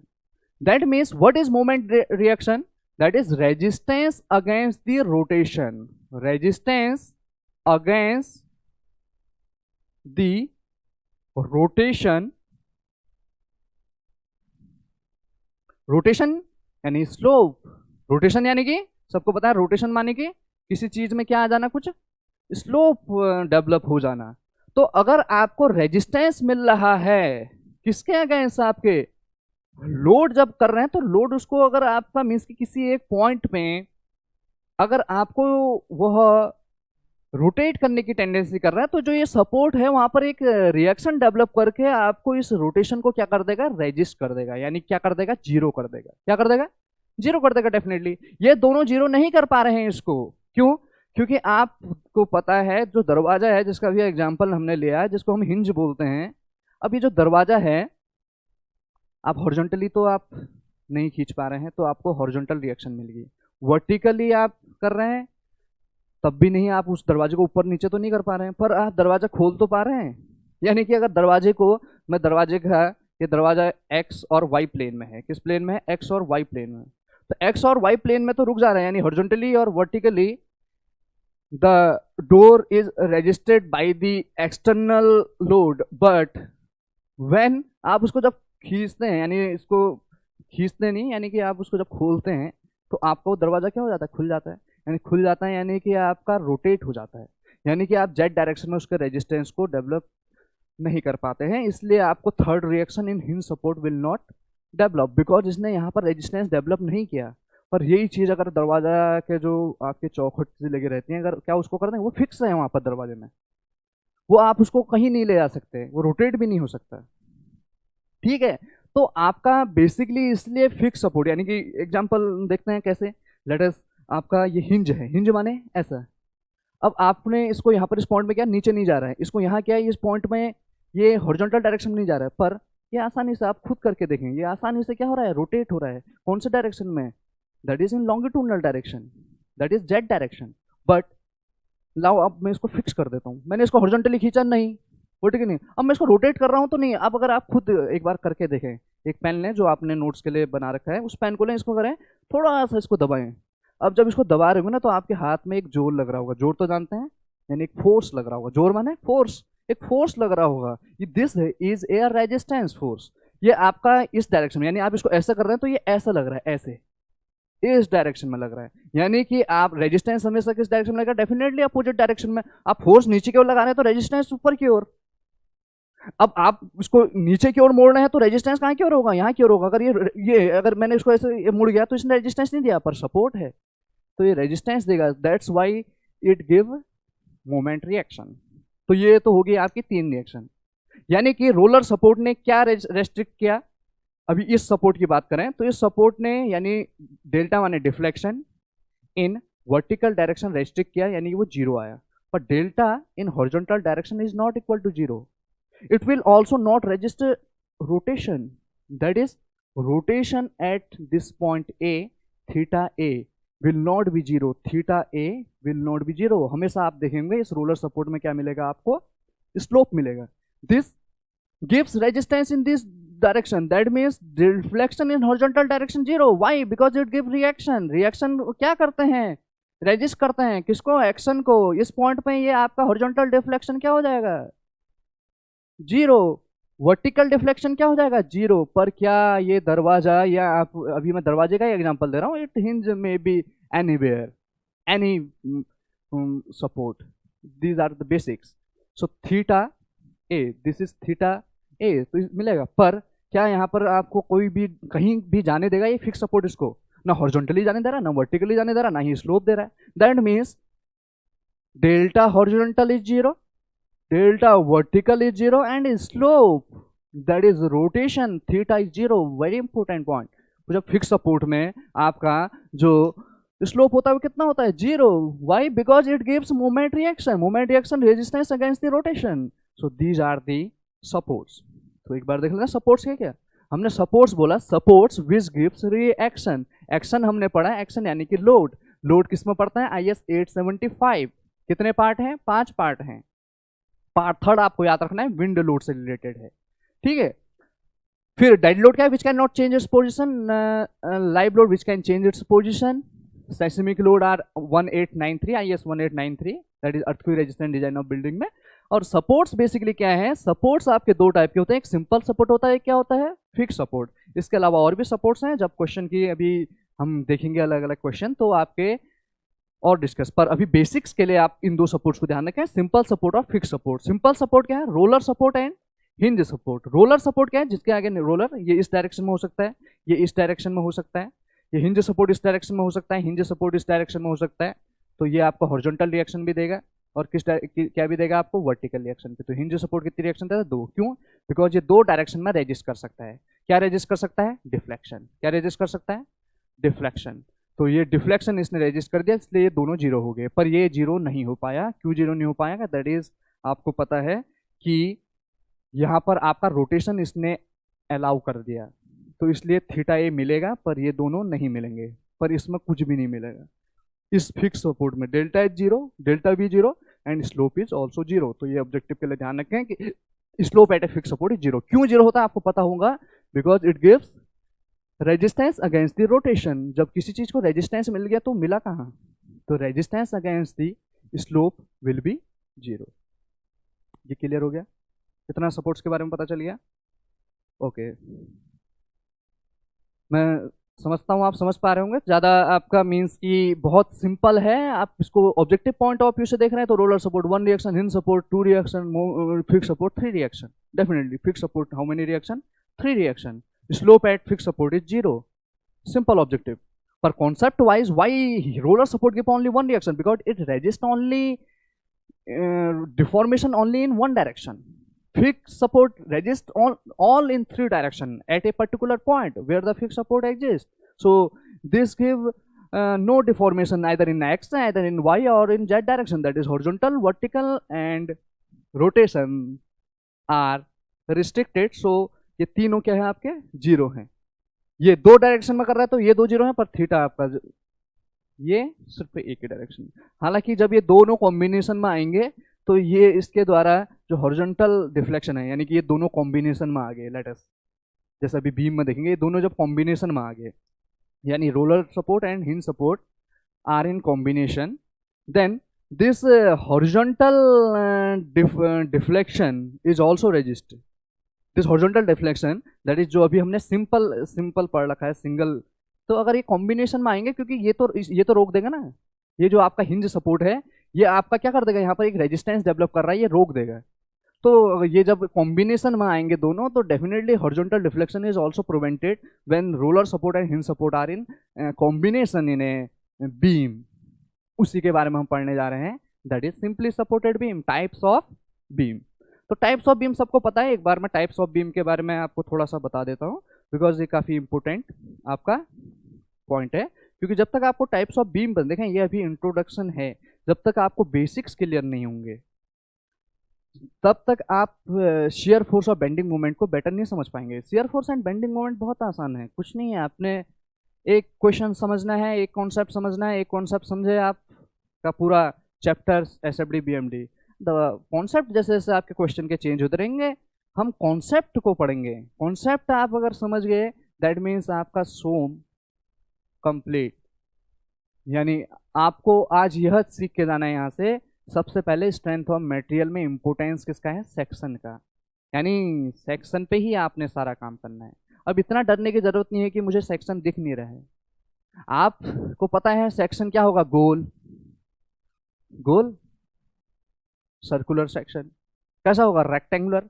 अब rectangular में भी like ये कैसा है? ये rectangular भी नहीं है। ये देखिए, ये सेक्शन कैसा दिख रहा है आपको? हालांकि रेक्टेंगल है बट इंक्लाइंड सेक्शन इस तरह से। ओके, सो आपका बेसिकली सेक्शन आपका जनरली हम, और ये भी ध्यान रखेंगे स्ट्रेंथ ऑफ मटेरियल में ज़्यादा आपका डिस्कस ट्रांसफर सेक्शन पे ही होगा।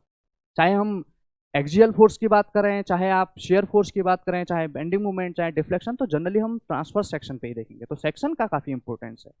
फिर उसके बाद आपको ये ध्यान रखना है कि बेसिकली मेंबर के नाम क्यों बदल जाते हैं, क्यों वो बीम कहलाता है, वो क्यों आपका बार कहलाता है। ठीक है, फिर उसके बाद आपको लोड पता होना चाहिए, क्या होता है, कैसे चेंज हो रहे हैं, सपोर्ट्स क्या हैं, रिएक्शन कैसे, रिएक्शन क्यों आपको 2 ही मिल रही हैं, क्यों 1 ही मिल रही है, क्यों 3 मिल जा रही हैं। काफ़ी इंपॉर्टेंट है, ये सारी छोटी छोटी चीज़ें हैं। बट अगर आपको मीन्स की कॉन्सेप्ट है, इसमें बहुत लोगों को पता भी होगा, आप जो इस सेशन को देख रहे हैं, बट आपको सोचने का तरीका थोड़ा सा चेंज करना पड़ेगा।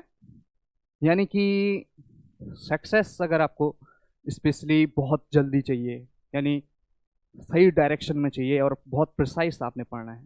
सो नाउ हम देखते हैं types of beam. Types of beam, यानी beam is a member which is subjected by transverse loading and introduce shear force and bending moments as it internal forces this shear force and bending movement are, ये अच्छी चीज है, बेकार चीज है share force और bending. देखिए जो शेयर फोर्स और बेंडिंग मूवमेंट है, ये अगर एक्सटर्नल लोड के कारण आ रही है तो ये इंड्यूस कर देंगे स्ट्रेस। मैंने बताया ना दो टाइप के स्ट्रेस होंगे, एक इंड्यूस्ड स्ट्रेस होता है और एक परमिसिबल। तो जो ये आपका लोड आ रहा होगा इस बीम में, तो ये आपका क्या कर देगा, किसी एक सेक्शन में स्ट्रेस को क्या कर देगा, इंड्यूस कर देगा। यानी कैसा, शेयर फोर्स के कारण definitely shear stress, bending movement के कारण बेंडिंग स्ट्रेस। अब ये जो शेयर स्ट्रेस और बेंडिंग स्ट्रेस इंड्यूस हुए हैं इन पर्टिकुलर मटेरियल का जो एक परमिसिबल स्ट्रेस है, लेट अस शेयर में आपको बोला 100 मेगापास्कल, बेंडिंग में आपने बोला लेट अस 0.6 FY, 0.66 FY या समथिंग, और लेट अस शेयर में आपका 0.4 FY अगर स्टील की बात करें। तो आपका ये कभी भी जो आपके इंड्यूस्ड स्ट्रेस हैं ये इन परमिसिबल स्ट्रेस से ज़्यादा है। तो हमें पहले इसमें बेसिकली सब्जेक्ट में हम क्या करने जा रहे हैं, बीमारी पता कर रहे हैं, किसकी, मटेरियल की, मेंबर की।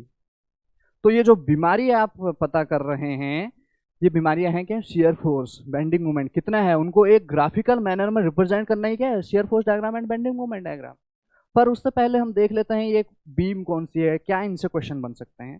तो टाइप्स ऑफ बीम, तो टाइप्स ऑफ बीम में जो पहली बीम आती है, जैसे नाम से ही सबको पता चल गया होगा, simply supported beam. Simply supported beam क्या होती है, ध्यान दें, सिंपली सपोर्टेड बीम नाम से पता चल रहा है, यानी सिंपल क्या है, इसमें सपोर्ट है, यानी which have simple support as well as only one span.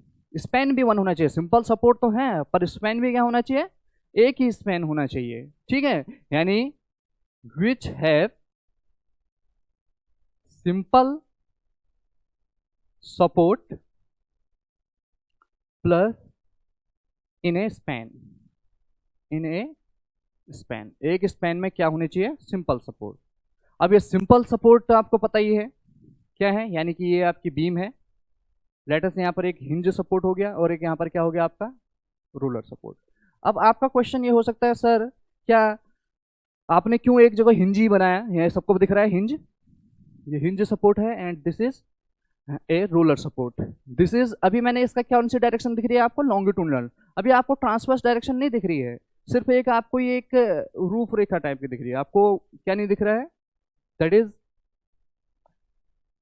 Longitudinal direction, ठीक है। तो आप बेसिकली क्या कर रहे हैं, ये पॉइंट ए है, ये पॉइंट बी है, तो इसमें आपको क्या करना है, क्वेश्चन यह अराइज हो रहा है आपकी तरफ से कि सर आपने एक साइड हिंज बनाया है और एक साइड रोलर बनाया है, क्या आप दोनों साइड हिंज बना सकते थे, क्या आप दोनों साइड रोलर बना सकते थे, ऐसा आपने क्यों नहीं किया। तो इसका क्वेश्चन का आंसर मैं आपको दे रहा हूं, ताकि देखें ये क्वेश्चन से ही आपके क्या बनेगा, कॉन्सेप्ट, और इसी कॉन्सेप्ट से आपको क्या मिलेंगे, ऑब्जेक्टिव।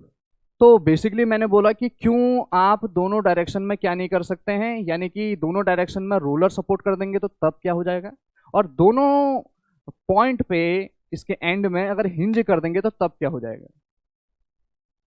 तो बेसिकली देखें प्रॉब्लम ये आ रही है, फर्स्ट प्रॉब्लम ये है, सेकंड प्रॉब्लम ये है।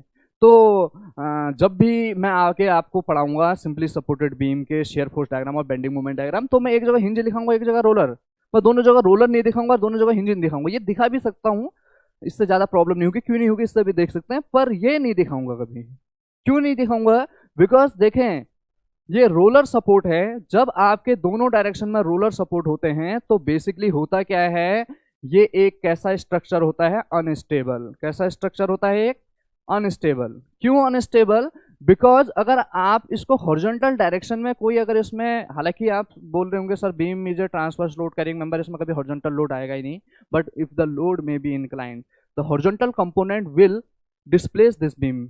ओके, सो ये एक क्या है, अनस्टेबल क्या है, यानी which can lose its original position, जो अपनी पोजिशन को क्या कर दे आपका, लूज कर दे, तो वो क्या हो जाएगा, अनस्टेबल। तो इसलिए कभी इसको यूज नहीं किया जाता है, बिकॉज एक्चुअली स्टेबिलिटी के लिए क्या होना चाहिए, अगर कोई भी चीज स्टेबल है तो इसके लिए ये ध्यान रखें हमेशा मिनिमम नंबर ऑफ जो रिएक्शन होनी चाहिए, मिनिमम नंबर ऑफ रिएक्शन होनी चाहिए किसी भी स्टेबल जो बीम है या स्ट्रक्चर के लिए, किसी भी जो सपोर्ट्स के द्वारा लगानी चाहिए, वो एटलीस्ट कितनी होनी चाहिए, 3 होनी चाहिए। कितनी होनी चाहिए आपकी, 3।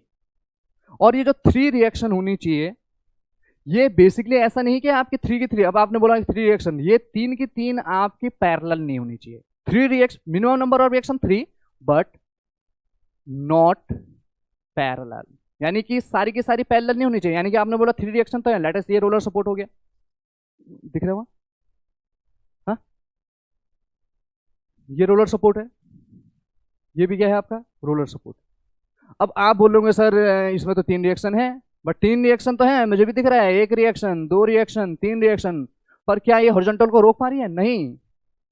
ये आपकी 3 रिएक्शन कैसी होनी चाहिए? ऐसी होनी चाहिए कि कम से कम आपका एक न एक क्या कंपोनेंट भी मिलना चाहिए, that is horizontal component is also will. तो अब ये 3 है तो ये हॉरिजॉन्टल को रोक सकता है। तो स्टेबल के लिए मिनिमम नंबर ऑफ रिएक्शन कितनी होनी चाहिए? 3, but not parallel, also not concentrated at a particular point, साथ ही कंसंट्रेटेड भी नहीं होनी चाहिए एक पर्टिकुलर पॉइंट पे।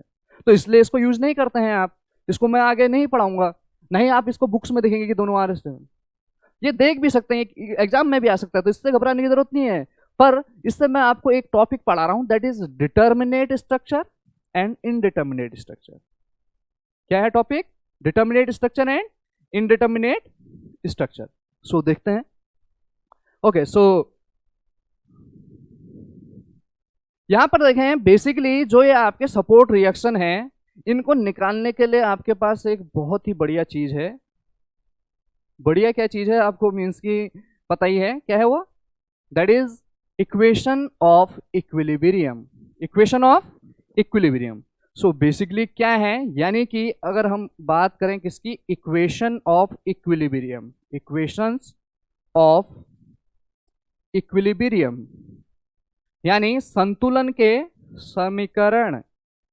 तो सबसे पहले ये इक्विलिब्रियम होता क्या है? अगर आप किसी चीज को बोलेंगे संतुलन है क्या, इक्विलिब्रियम है क्या, यानी इक्विलिब्रियम क्या है? यानी कि किसी भी मेंबर में अगर अपने ओरिजिनल पोजीशन को रिटेन करने की क्षमता है तो वो क्या है? इक्विलिब्रियम में है। अगर वो डिस्प्लेस हो गया, यानी कि मैंने बोला ये चीज है, ये अपनी जगह से अगर नीचे चलेगा, क्या इक्विलिब्रियम में रह पाएगा? नहीं। ये अगर अपनी ओरिजिनल पोजीशन को मेंटेन करके रखता है कोई भी बॉडी या कोई भी मेंबर, तो वो क्या कहलाता है? इक्विलिब्रियम में। अब इक्विलिब्रियम में कैसे रहेगा?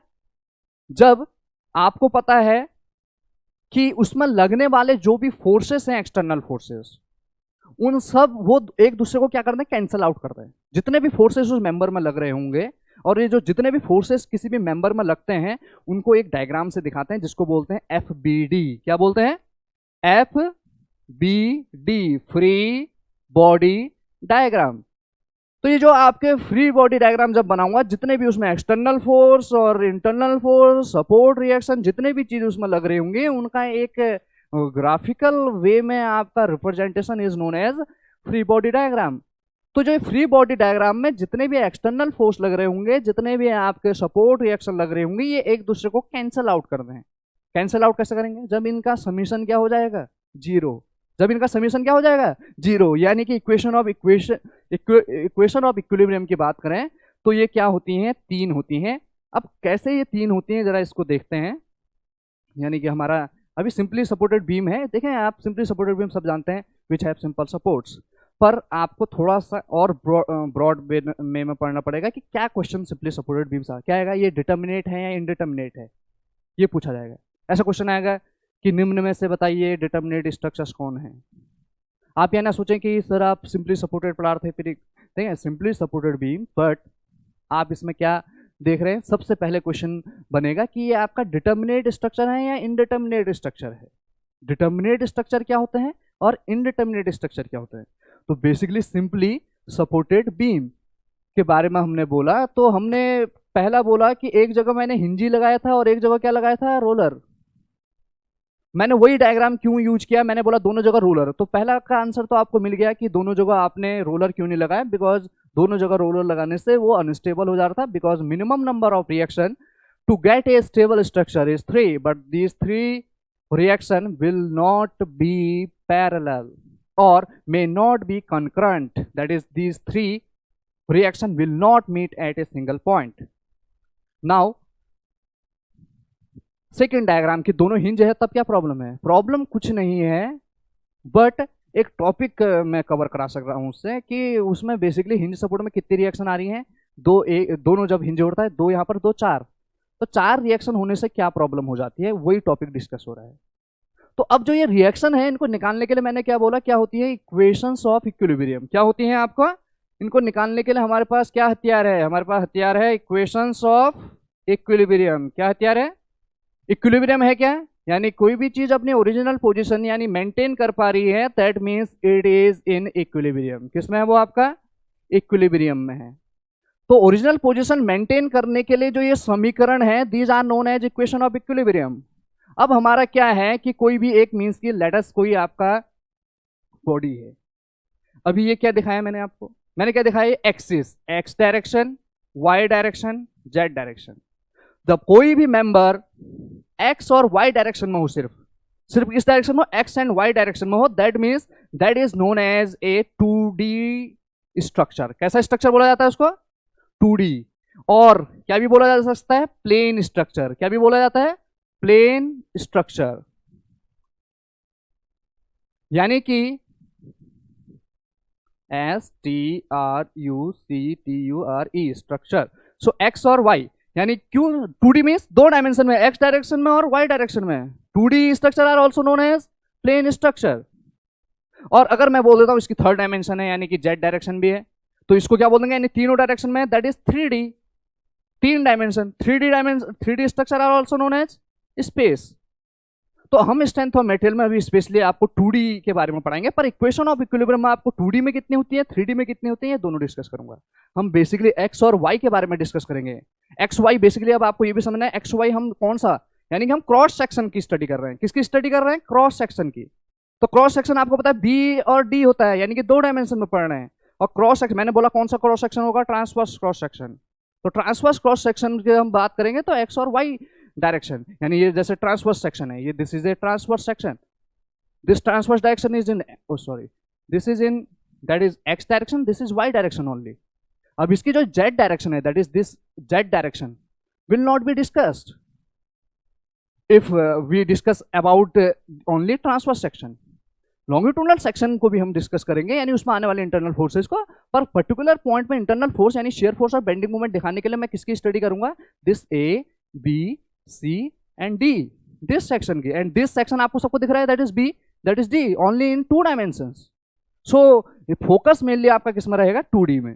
तो इसलिए आप जो 2D और प्लेन स्ट्रक्चर में पढ़ते हैं, यानी कि जैसे 2D और प्लेन स्ट्रक्चर में लेट अस एक आपका कोई मेंबर है, लेट अस दिस मेंबर और दिस पार्ट और दिस सेक्शन और दिस पोजीशन।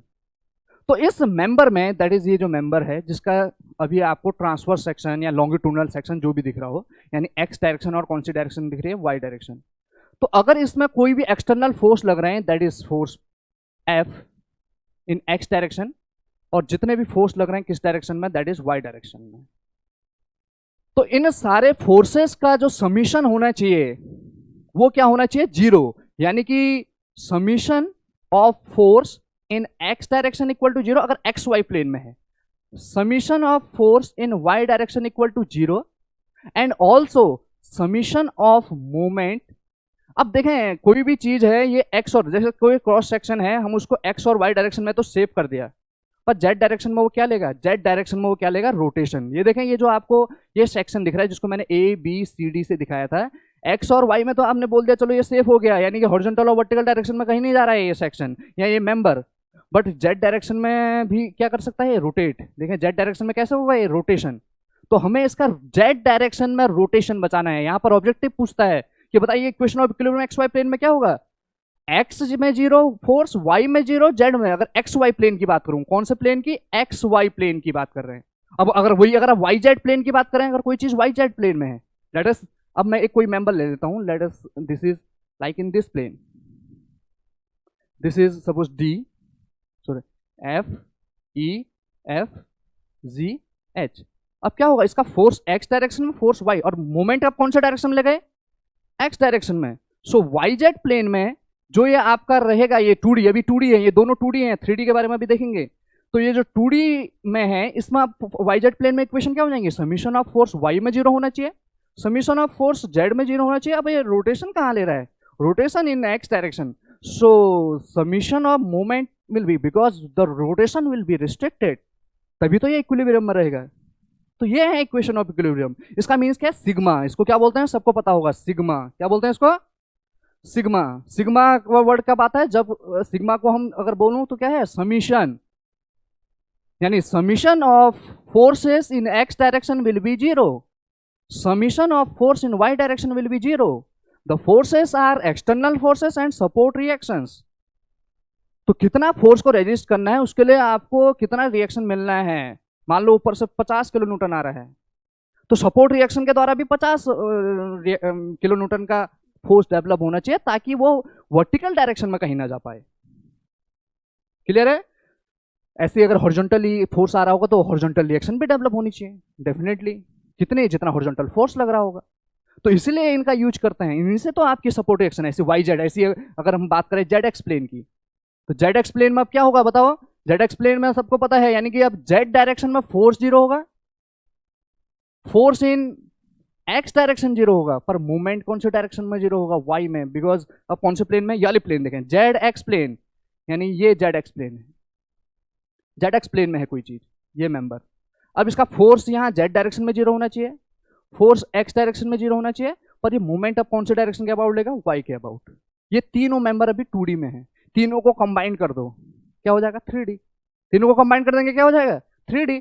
सो ये आपका ऑब्जेक्टिव क्या बनेगा? ऑब्जेक्टिव बनेगा कि बताइए एक्स वाई प्लेन में क्या इक्वेशन होती है? Summation F X zero F Y, और यहाँ दे देगा एम एक्स जीरो। क्या एम एक्स जीरो होगा? नहीं, एम जेड जीरो होगा। दैट इज एक्स और वाई में तो फोर्स जीरो होंगे, पर जेड में क्या होगा? रोटेशन जीरो होना चाहिए, यानी मूवमेंट जीरो होगा। These are equation of equilibrium in 2 dimensional structure, यानी 2D structure are also known as plane structure. कितने इक्वेशन होती हैं आपकी? 3 नंबर। और ये क्वेश्चन बनेगा, कितनी इक्वेशन होती हैं किसी एक 2D स्ट्रक्चर में? 3। इन्हीं के बारे में हम स्टडी करेंगे, इन्हीं के हेल्प से रिएक्शंस निकालेंगे। ओके, सो ये तो हो गया आपका 2D के लिए। अब 3D क्या है? यानी 3D स्ट्रक्चर अगर हम बात करें, 3D स्ट्रक्चर क्या है? यानी जो तीनों डायमेंशन में होगा। That is this is in x direction, this is in y direction, this is also in z direction.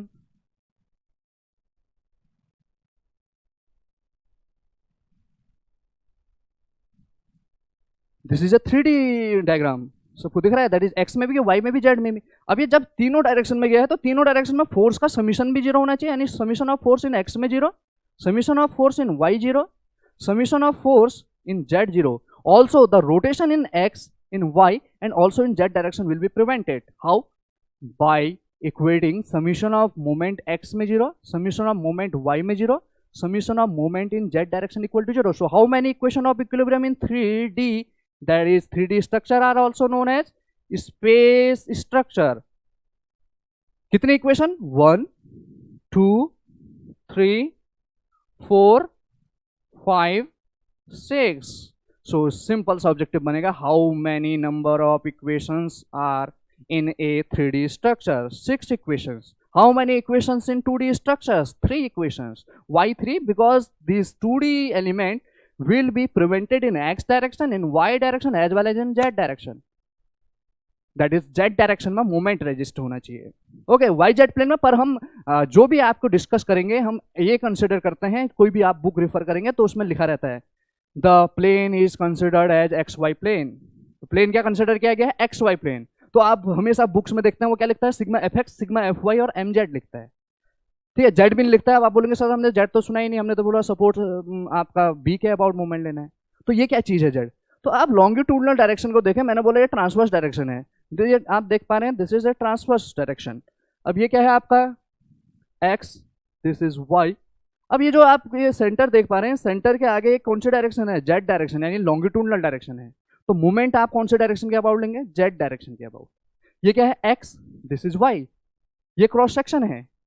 Movement कौन से डायरेक्शन में लेंगे? जेड डायरेक्शन में। रिएक्शन ऐसे लेता ना, R A into this length. Movement तो हमेशा किसके डायरेक्शन में लिया आपने? जेड डायरेक्शन में लिया। कौन से डायरेक्शन में लिया?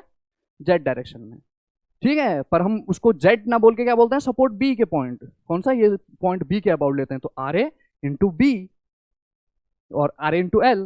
तो ये आपका है, तो बहुत इंपॉर्टेंट है सपोर्ट रिएक्शंस, इनको ध्यान रखें। इक्विलिब्रियम क्या होता है? यानी इक्विलिब्रियम वो कंडीशन है किसी भी मेंबर की जिसके द्वारा आप उस मेंबर में क्या कर सकते हैं? दैट इज उसको अपनी ओरिजिनल पोजीशन को मेंटेन करने में बिल्कुल सहायता प्रदान कर सकते हैं। ओके, सो ये आपका है इक्वेशन ऑफ इक्विलिब्रियम। अब बात आती है उस दूसरे वाले प्रॉब्लम की कि आपका बेसिकली ये डायग्राम सर आप क्यों नहीं पढ़ाएंगे, मैं पढ़ाऊंगा इसको भी, पर देखें ऐसा हो सकता है डायग्राम। अब क्या हुआ देखें कितनी रिएक्शन है हिंज सपोर्ट में, मैंने अभी आपको बताया कितनी रिएक्शन होती हैं, 4 रिएक्शन, सॉरी 2 रिएक्शन। तो अभी कितनी रिएक्शन होगी यहाँ पर, 1 रिएक्शन 2 रिएक्शन, यानी दैट इज वर्टिकल डायरेक्शन में रिएक्शन, हॉरिजॉन्टल क्यों दे रहे हैं, क्योंकि दोनों डायरेक्शन में इसने रिस्ट्रिक्ट कर रखा है इसको। यहाँ पर कितनी रिएक्शन है, also 2 reaction, that is RB and RH. So number of reactions are 4, number of reactions are 4। अब नंबर ऑफ रिएक्शंस 4 है, इक्वेशन ऑफ इक्विलिब्रियम कितनी है, 3।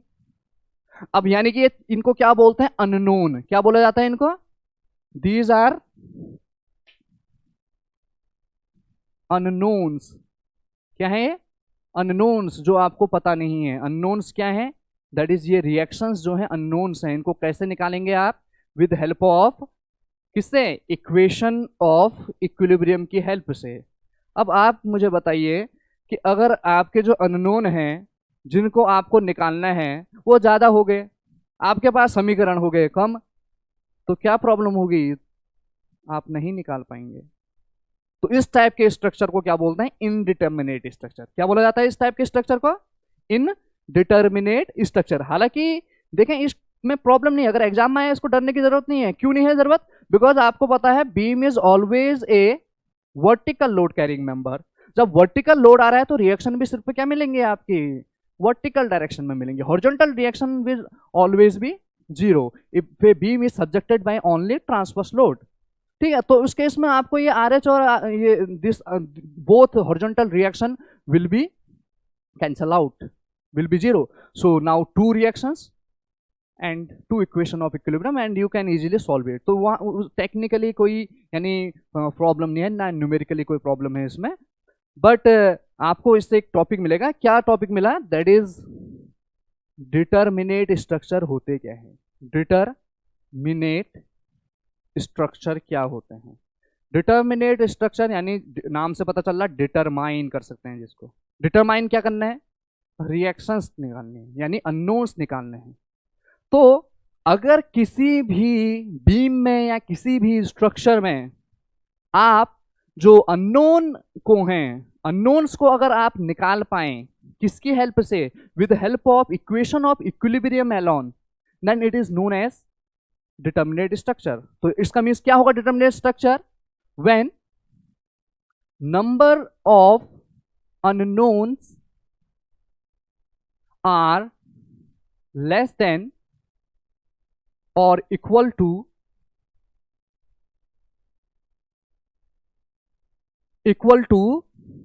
equation of equilibrium। यानी कि unknowns are less than equal to E is equation of equilibrium, U is unknown। तो तभी आपका ये स्ट्रक्चर क्या हो जाएगा, डिटर्मिनेट स्ट्रक्चर। अदरवाइज अगर देखिए ये बहुत बड़ा टॉपिक है अपने आप में, determinate structure, indeterminate structure, determinacy निकालना, इनडिटर्मिनेसी, वो अभी हम यहाँ पर डिस्कस नहीं कर रहे हैं। अभी आपका सिर्फ ऑब्जेक्टिव पॉइंट ऑफ व्यू से देख रहे हैं कि कोई भी बीम कब डिटर्मिनेट बन जाएगी आपका और कौन कब इनडिटर्मिनेट बन जाएगी। पहला ऑब्जेक्टिव ये बनेगा, डिटर्मिनेट स्ट्रक्चर क्या होता है, number of unknowns are less than or equal to, या the number of support reaction are sufficient to get the unknowns or the support reaction, then it is known as a determinate structure. But if the number of support reactions or unknowns are more, then it is known as indeterminate structure। ठीक है, ये U क्या है, E क्या है, U क्या है, U is the unknowns, U क्या है यहाँ पे, unknowns। E क्या है, equation of equilibrium. Equation of equilibrium 2D के केस में कितने होती हैं, 3, अभी हमने डिस्कस किया। इक्वेशन ऑफ इक्विलिब्रियम, अननोन क्या है, सपोर्ट रिएक्शन, हिंज में कितने होती हैं, 2, रोलर में कितनी होती हैं, 1, फिक्स में कितनी होती हैं, 3। ओके, सो इनडिटर्मिनेट स्ट्रक्चर क्या है, when the number of unknowns are more than equation of equilibrium. तो आप इनको सिंपल इक्वेशन ऑफ इक्विलिब्रियम से सॉल्व नहीं कर सकते, इसके लिए स्पेशल मेथड्स आती हैं। ठीक है, उसको हम पढ़ते हैं इनडिटर्मिनेट एनालिसिस के बोलते हैं, उसको क्या बोला जाता है, इनडिटर्मिनेट एनालिसिस। उसको हम डिस्कस करेंगे स्ट्रक्चरल एनालिसिस जब आपको पढ़ाया जाएगा। ठीक है, तो आपका unknowns are more than equation of equilibrium, तो इनडिटर्मिनेट स्ट्रक्चर कहलाता है। तो वो जो आपका ये है, हालांकि इसकी मैंने बोला इससे प्रॉब्लम तो है नहीं, पर रिएक्शन कितनी हो जा रही है, 1 2 3 4, इक्वेशन कितनी है 3, तो ये आपका बेसिकली क्या बन जाता है, इनडिटर्मिनेट। हालांकि इनडिटर्मिनेट स्ट्रक्चर बढ़िया है, ये तो सिर्फ आपका determinate structures are basically a concept, simply supported beam is just a concept. ज्यादातर यूज होते हैं एक्चुअल प्रैक्टिकली, और जो स्टेबल मोर स्टेबल होते हैं दैट आर इनडिटर्मिनेट स्ट्रक्चर, क्योंकि जितना ज्यादा सपोर्ट उसको मजबूत करेगा उतना ही ज्यादा वो लोड को रेजिस्ट कर सकता है डेफिनेटली। ओके, सो ये हो गया आपका 2। बस अभी आपको ये सीखना है इनडिटर्मिनेट स्ट्रक्चर क्या है, जब अननोन्स क्या हो जाए इक्वेशन ऑफ इक्विलिब्रियम से ज्यादा आप सॉल्व नहीं कर पाएंगे तो आप स्पेशल मेथड का सहारा लेंगे। पर अगर आपके पास अननोन्स क्या हो गए हैं, कम है, और इक्वेशन ऑफ इक्विलिब्रियम आपकी ज्यादा या इक्वल है, तो ये डिटर्मिनेट स्ट्रक्चर है। तो अब देखें सिंपली सपोर्टेड बीम कैसी स्ट्रक्चर है। तो सिंपली सपोर्टेड बीम बेसिकली कैसा स्ट्रक्चर है, ये ऑब्जेक्टिव पूछा जाएगा। सिंपली सपोर्टेड बीम यानी जिसमें सिंपल सपोर्ट है, सबको पता है ये सिंपल सपोर्ट है, एक हिंज है, रोलर है। How many number of reactions, that is 1, that is 2 and that is 3। कितनी रिएक्शन है, यानी unknowns are 3। Vertical this is A point, this is B point, क्या क्या अननोन है 3, क्या कौन कौन से हैं, that is R A vertical direction में, दिस इज हॉरिजॉन्टल डायरेक्शन में A, that is R B horizontal direction vertical direction में बी। तो अननोन्स आर क्या क्या है, R A, H A, R B, ये 3 है। और इक्वेशन ऑफ इक्विलिब्रियम क्या है, इक्वेशन ऑफ इक्विलिब्रियम आप also 3, sigma F X equal to 0, क्या है 3 है, sigma F X 0, sigma F Y 0, summation of moment about Z और some other point is 0। So that means these 3 unknowns can be easily solved out with help of these 3 equations. So it is a determinate structure. कैसा structure है आपका, determinate, बहुत important है, that is simply supported beam is A determinate structure. तो determinate नाम से आपको बहुत ज्यादा प्रॉब्लम नहीं है। डिटर्मिनेट जिसको डिटरमाइन कर सकता हूँ, क्या डिटरमाइन करना है, अननोन्स। अननोन क्या है, अभी यहाँ पर आपके पास सपोर्ट रिएक्शन किसकी हेल्प से निकालना है, इक्वेशन ऑफ इक्विलिब्रियम। अगर निकाल पा रहे हैं डिटर्मिनेट, नहीं निकाल पा रहे हैं तो indeterminate, simple. So this is first type of beam, that is simply supported beam. थोड़ी देर के लिए रुकेंगे।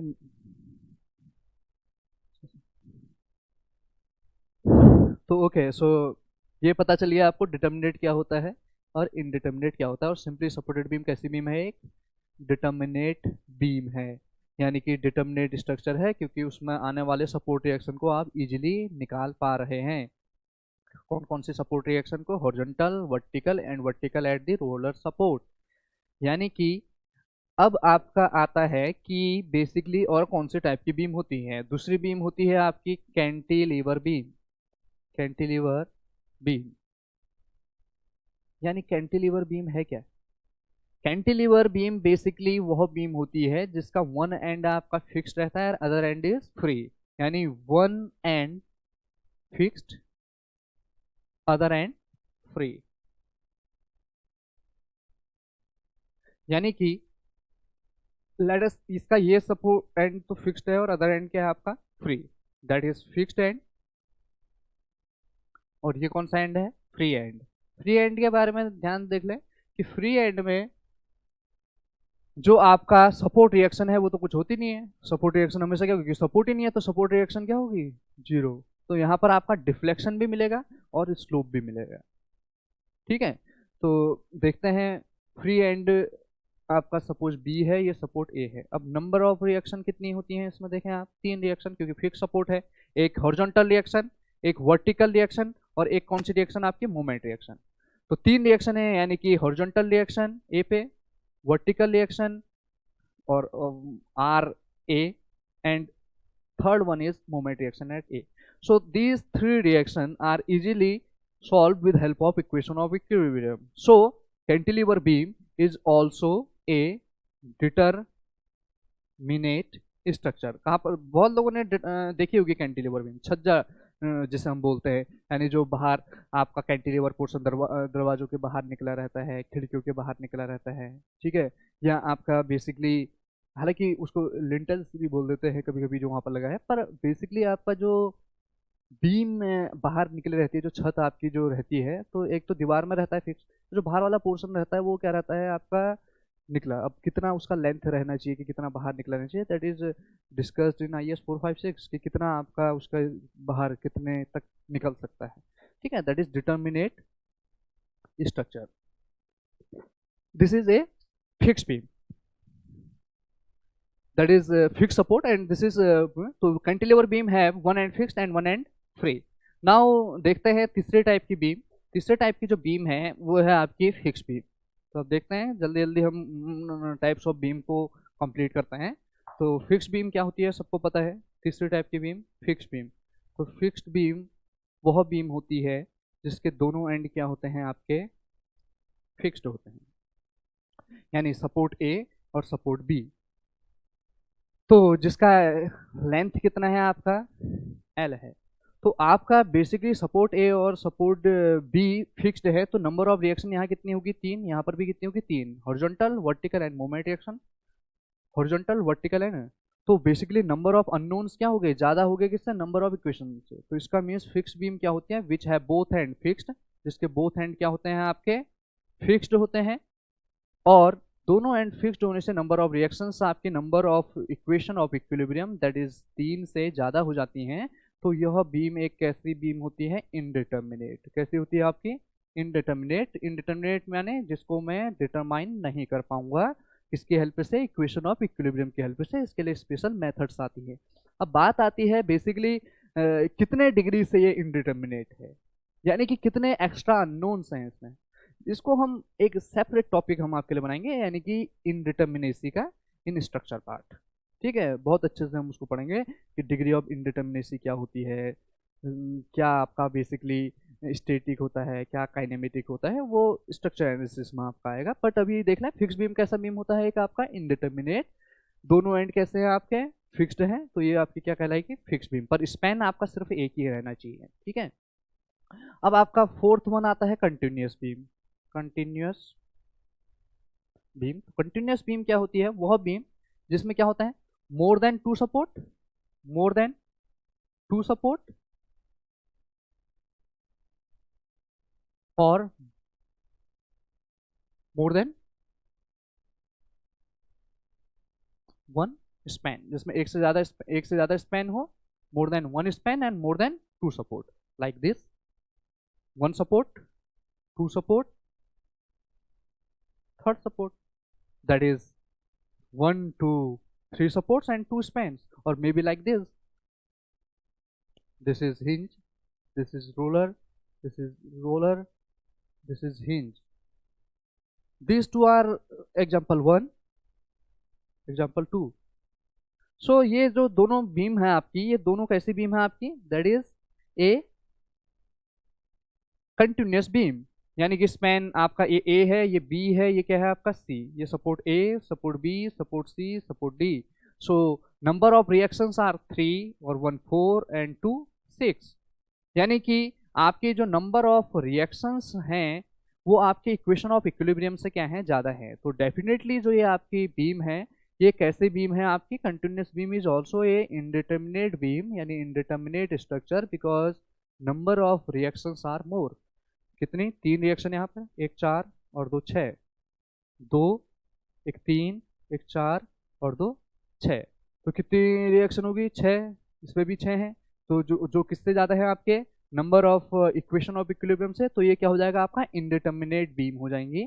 अब बात आती है यहाँ पे कि हालांकि बाद में जब हम इसकी डिग्री ऑफ इनडिटर्मिनेसी निकालेंगे तो ये जो थोड़ा सा आपका इसमें स्लाइड चेंज होता है उसको हम बाद में डिस्कस. बस अभी ये ध्यान रखें कि continuous beam is also indeterminate beam, more than 2 support and more than 1 span, because the number of reactions are more than 3, so this continuous beam is also a indeterminate beam. अब बात आती है आपकी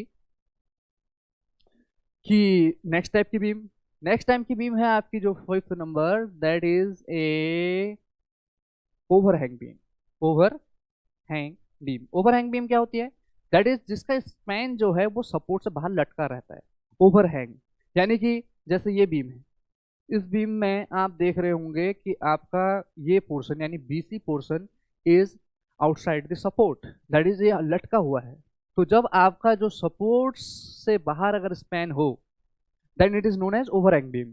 it may be on single side और may be on both side. अगर both side में हो यानी कि A B C D, that is A B portion and C D portion both are outside this support, that is these are hang, so these are both side overhang beam, that is this overhang length may be a, this overhang length may be a, this span is L. What is the span? That is center to center distance between the support is known as a span. So span के बाहर जो आपका ये length निकली हुई है दोनों side में, that is known as overhang portion. This AB is overhang portion, this CD is overhang portion, and this is supported portion.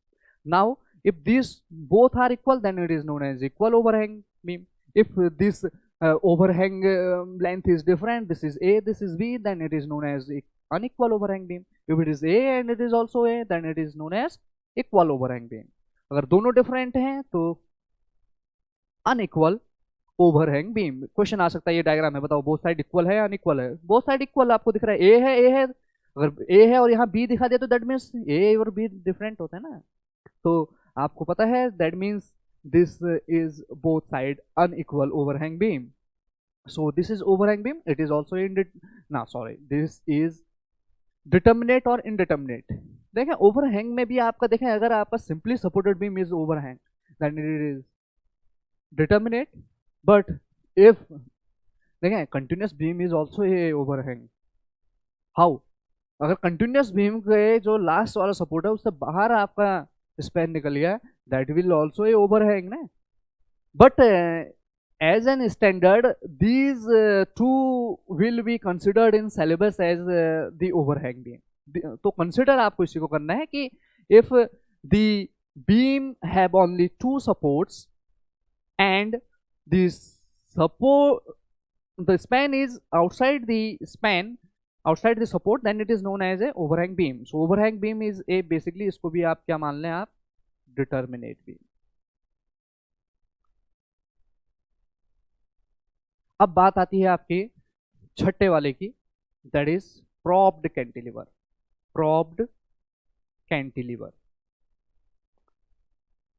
देखिए कैंटिलीवर बीम है पर क्या है, प्रॉप्ड है। प्रॉप्ड क्या होता है, यानी कि जब आपका एक एंड आपका फिक्स्ड हो जाए और दूसरे एंड में क्या हो जाए, आपके फ्री ना होके क्या हो जाए, कुछ सपोर्ट आ जाए, वो भी कैसा सपोर्ट आपका, सिंपल सपोर्ट। अब इस सिंपल सपोर्ट क्या हो सकता है, लाइक मे बी हिंज और मे बी आपका रोलर भी हो सकता है, और क्या भी हो सकता है, यानी one and fixed and other and is hinge. तो इस टाइप की बीम को क्या बोलते हैं, आपका प्रॉप्ड। और इस एंड को बेसिकली कौन सा एंड बोला जाता है, आपका प्रॉप्ड एंड। कौन सा एंड बोला जाता है, प्रॉप्ड एंड। ठीक है, तो बेसिकली देखें क्या है, तीन बीम देखिए आपने, तीन में एक ही स्पैन है, 1 2 3 4, दोनों में सिंपल सपोर्ट लगा दो, सिंपली सपोर्टेड बीम। दोनों में फिक्स सपोर्ट लगा दो, फिक्स बीम।